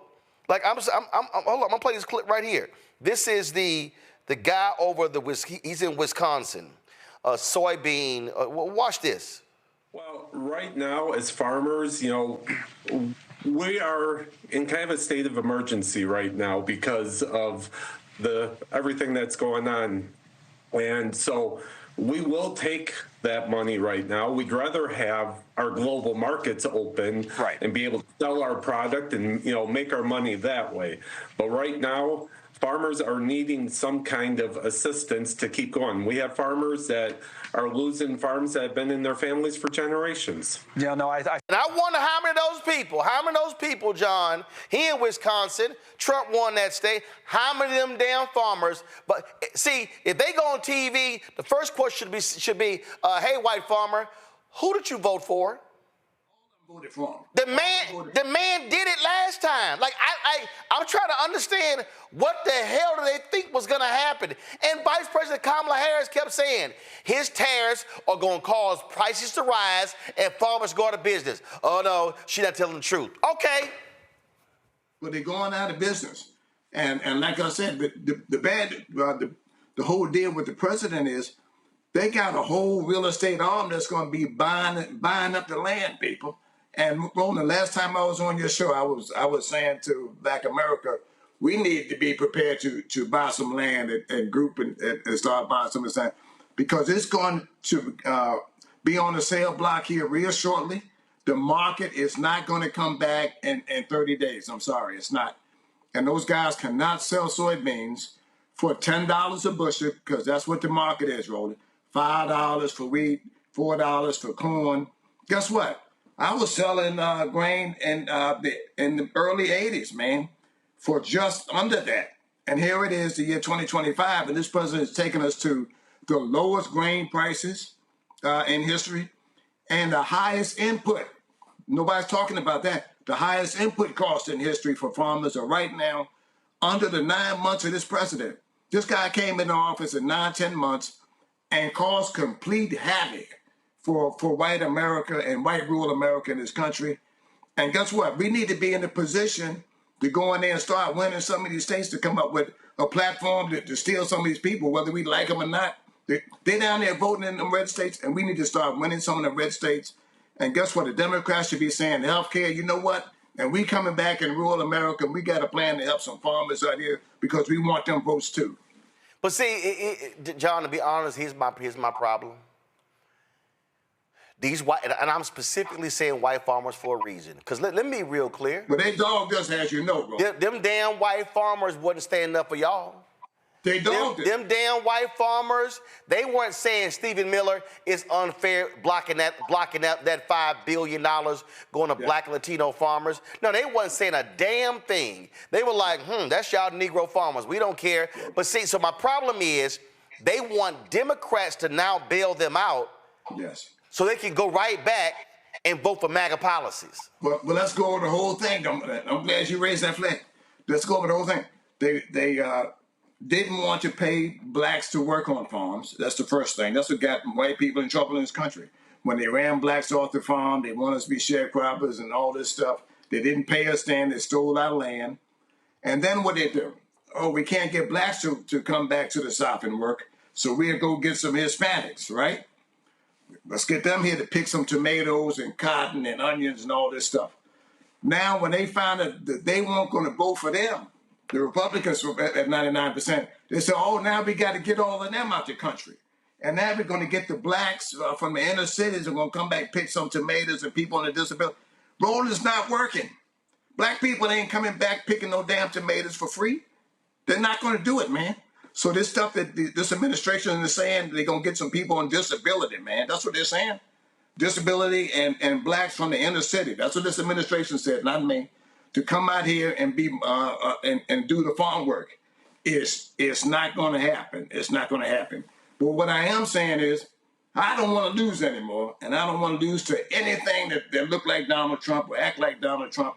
That's dumping on Black America from the megaphone. I mean, look how he's ridiculing the leader, the Black leader, Jeffries. Got him out here in some dunce hat or some kind of sombrero, and got him throwing a Donald Trump hat on him. Man, it irritates me to no extent that we have someone in this country that take politics and the office of presidency all the way down to humiliate a black man, a sharp black brother like that, man, with no comeback in this country. It pisses me off to no extent. Real quick on my panel questions. Michael, you first. Go. All right, John. So I know there were some black farmers before the 2024 election. Here on Roland Martin Unfiltered, you said some of them were going to vote for Donald Trump or thinking about voting for Donald Trump. What are they saying now? They ain't saying nothing. They ain't saying nothing, and that's what happens when you get your behind kicked here. You run and hide. I ain't seen them on a talk show nowhere. And I told them, and Roland been on some of these emails. I mean, I stopped writing them. Oh, you mean what's that dude named Corey? I don't even know what his name is. Right, because I done cussed him out several times. Well, look, you can't. This is what's wrong with our people. Here's the perfect time in history for black people to come together and say, you know what, we ain't getting dumped on no more, and we're going to do something positive and move forward together. That's what we're going to have to do.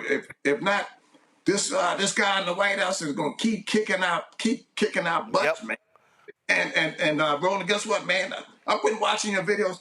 The only someone who's saying it in a forceful and clear directive here is you, that I've seen out on the media circuit. So for those guys who voted for him, hey man, I came out on the block for Harris. I endorsed her in a very, very public way down in Atlanta, Georgia. Got up on the stage with her, and I endorsed the next black people and black farmers to vote for him. And there was some pockets of people, Roland, that was arguing with me on some of these conference calls about Donald Trump, man.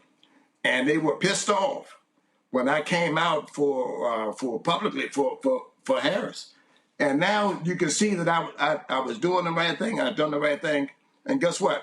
They were on the wrong side of the coin. And this president is going to be on the wrong side of history. Just give him a little time. You know what? And, my grandmother would say there's a stick sitting up yonder with your name on it if you keep dogging people. And ain't nothing in the Bible that you can show me that is godly about this president, man. Yep. And what he's doing to poor people in this country. You're going to reap what you sow. It's going to take a little time, but he's going to get what he has coming to him. Yeah, Corey Lee, Executive Director of the Cowtown Foundation. He real damn quiet, Well, they don't call me, Roland. I'm out here. And guess what, man? We got an annual conference. Well, you need to come to that annual conference in Birmingham, Alabama. When is it? October 31st. Crap. I wish I given a speech in Houston that day. Well, look, man, send a video. Okay. Matter of fact, you can send that clip. You just done the introduction to on this, and I can play it, man. Because all right. Well, it's so relevant for the conference. I'll make a special video for the conference. Matt, your question. Yeah, real quick, John. You talked about J.D. Vance buying land up, and I think you said acre trader, watching some of that land. What is the effect, if you know, that's happening with the major companies like the Cargills and the big agricultural companies? Is there a boon to them from the smaller farmers that are closing down? What's your understanding how big farming is being benefited by this, if at all? Well, thank you for that. And I never get a chance to talk about corporate America. Corporate America has totally turned its back on the National Black Farmers Association. Mm-hmm. Banks, Wells Fargo, Cargill, ADM, none of those companies have reached back and picked up the farmers, the very people that made them their companies billionaires. They're now dumping on us too, and they went with Trump and they this anti-black thing, anything got something to do with black, they cut. All those companies cut us off. And matter of fact, I need to put out a report card on just how many companies. Oh, hell yeah. Oh, John, put the names together. I will read the names on the show. Yes, and I can show you the emails. And Wells Fargo said they couldn't help us because this organization represented black farmers. That's what they said. Not me, Roland. That's what they said. It should be a shame. It should be held accountable for coming out. Oh, yes. Oh, yeah. Please send me the emails. I do it. It's all coming to you. But thank you for that question, and I don't get a chance to do it on these other national circuits. Corporate America gets a damn F- for siding with Trump. And here's what they do. They label us DEI and give us names for every 10 years. Our names has changed. Socially disadvantaged farmer. Hey, board, you got to say farmers of color to advance your bill on the Hill. They change our names every 10 years. And here's what I'm going to say about this president. He don't care what they say. They're going on with their program. And when we get in office, they say, hey, boys, you got to reach across the aisle and go over there and get some Republicans, man, to make anything happen here. This president didn't care. He's doing it by executive order. I had a $5 billion up, and Roland knows all about this. We could have done it by executive order, but they didn't want to do it that way. When we get into office, we got to move our agenda for the populations that got them in office. I'm going to say it. And let's be real clear.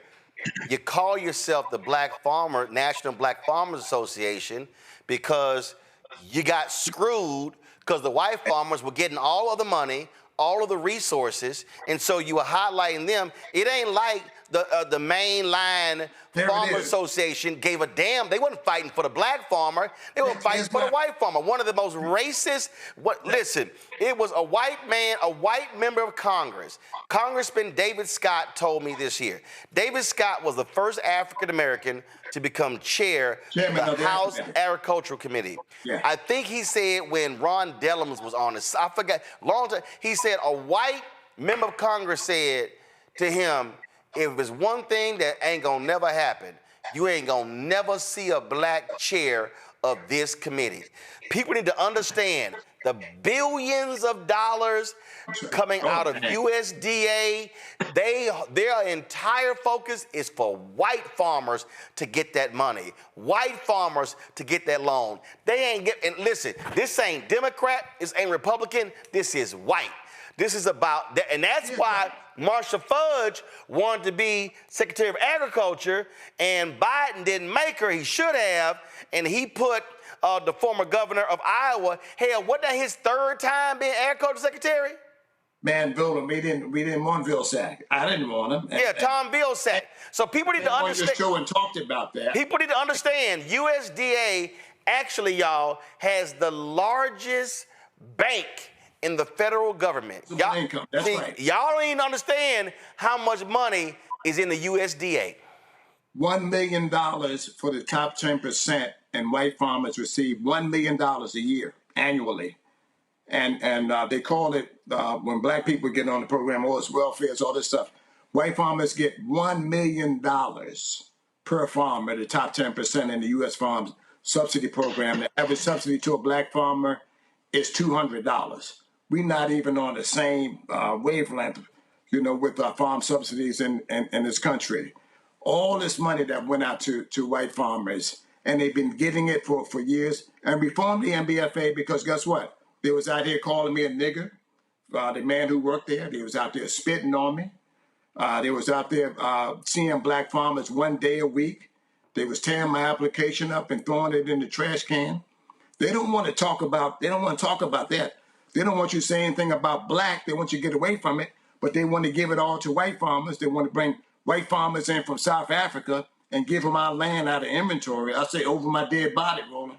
I'm telling you right now, somebody's going to have to take me out of here if they give us them white farmers from South Africa our land. Yep. They brought them here, gave them a path to citizenship, and now this president is talking about giving them homesteads and farms, things they've never done in this country for a black man. They brought him here because solely based on what? Race, which is white. but they don't want to do a damn thing for you, for black, and they don't want to give us our land out of the inventory, that $5 billion for debt relief. They don't want to do it. But I ain't giving up. I ain't giving up, and I ain't giving up. Well, listen, we're going to keep highlighting this as well. This is why I created this platform, for you and others to be able to come on and to share these stories. That's critical. Before you go, man, I know you got to go, but look, this man right here on this screen has been my outlet when I got in trouble on the Hill and I couldn't get visibility on. You put me on your television show on prime time and put me in the living rooms of Black America, and you made them call their U.S. senators, and we got that $1 billion passed in 2010. So, Roland, you've been out there, and how many years ago has that been? 2010? It was. That was 15 years. 15 years ago, man. 15 years ago, and I took that partial win, and them same guys was beating me up. But guess what? I'm gonna keep on taking them wins. It may take me 10 years or whatever to get it. But thanks to people like you, man, who didn't give up on me and didn't give up on the black farmers in this country. So I want to say it on your show. Hey, man, a special thank you to you tonight. Thanks a lot. Well, John, I appreciate it. Keep up the fight. We'll be right there with you. Thanks a lot. Thanks a lot, brother. I appreciate it.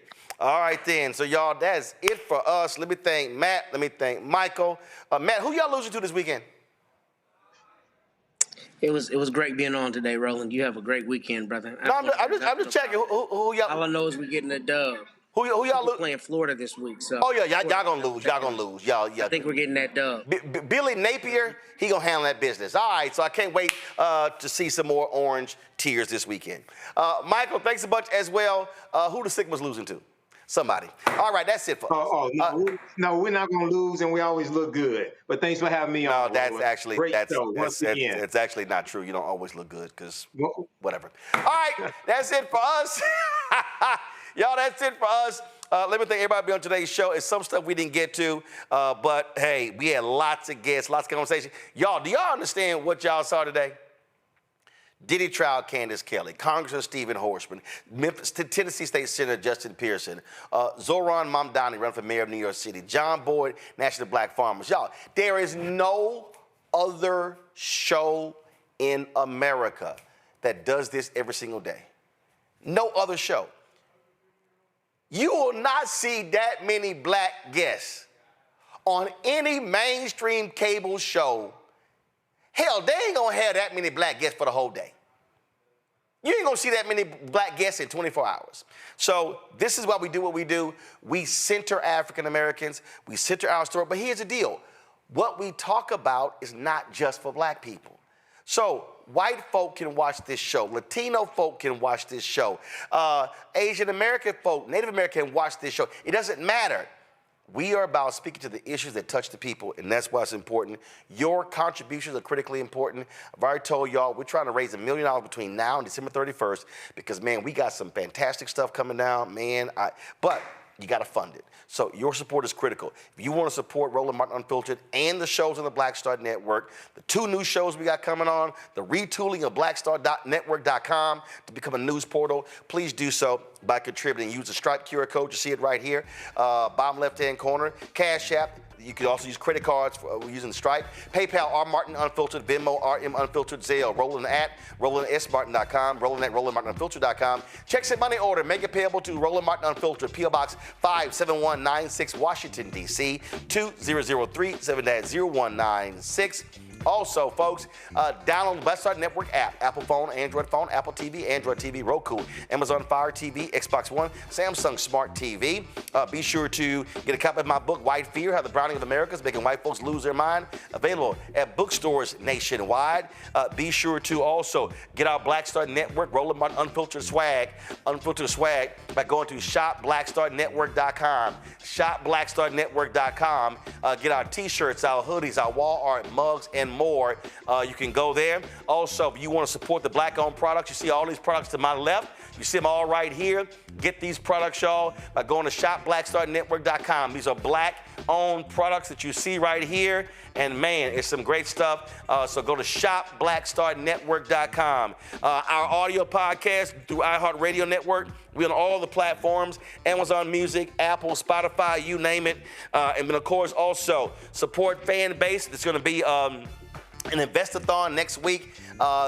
It's a Series A raise. Series A raise. They've raised $13.2 million. The goal is $17 million. Let's close this thing out. They've made some changes to the app, improve the functionality. Man, download the app. Can you imagine if black people, can you imagine black people if we loved fan base the same way we love Instagram and Twitter and Snapchat and Facebook? And guess what? We don't own none of those. And so this is why we have to be able to be willing to use, support, and finance our own. Again, anybody can use fan base, but this is also about creating black wealth. So download the app Fan Base. If you want to invest, get more information, startengine.com/fanbase, startengine.com/fanbase. Baton Rouge, NAACP, I will see y'all tomorrow night, 6 p.m. for your Freedom Fund dinner in Baton Rouge, Louisiana. I cannot wait. Monday, we're going to have a couple of candidates, Monday and Tuesday, running for mayor of New Orleans right here on the show. Folks, that's it. I'll see y'all on Monday right here, blackstartnetwork.com. We close the show every Friday with more than 36,000 donors who contribute to our show since we launched. I'll see y'all on Monday. Holla!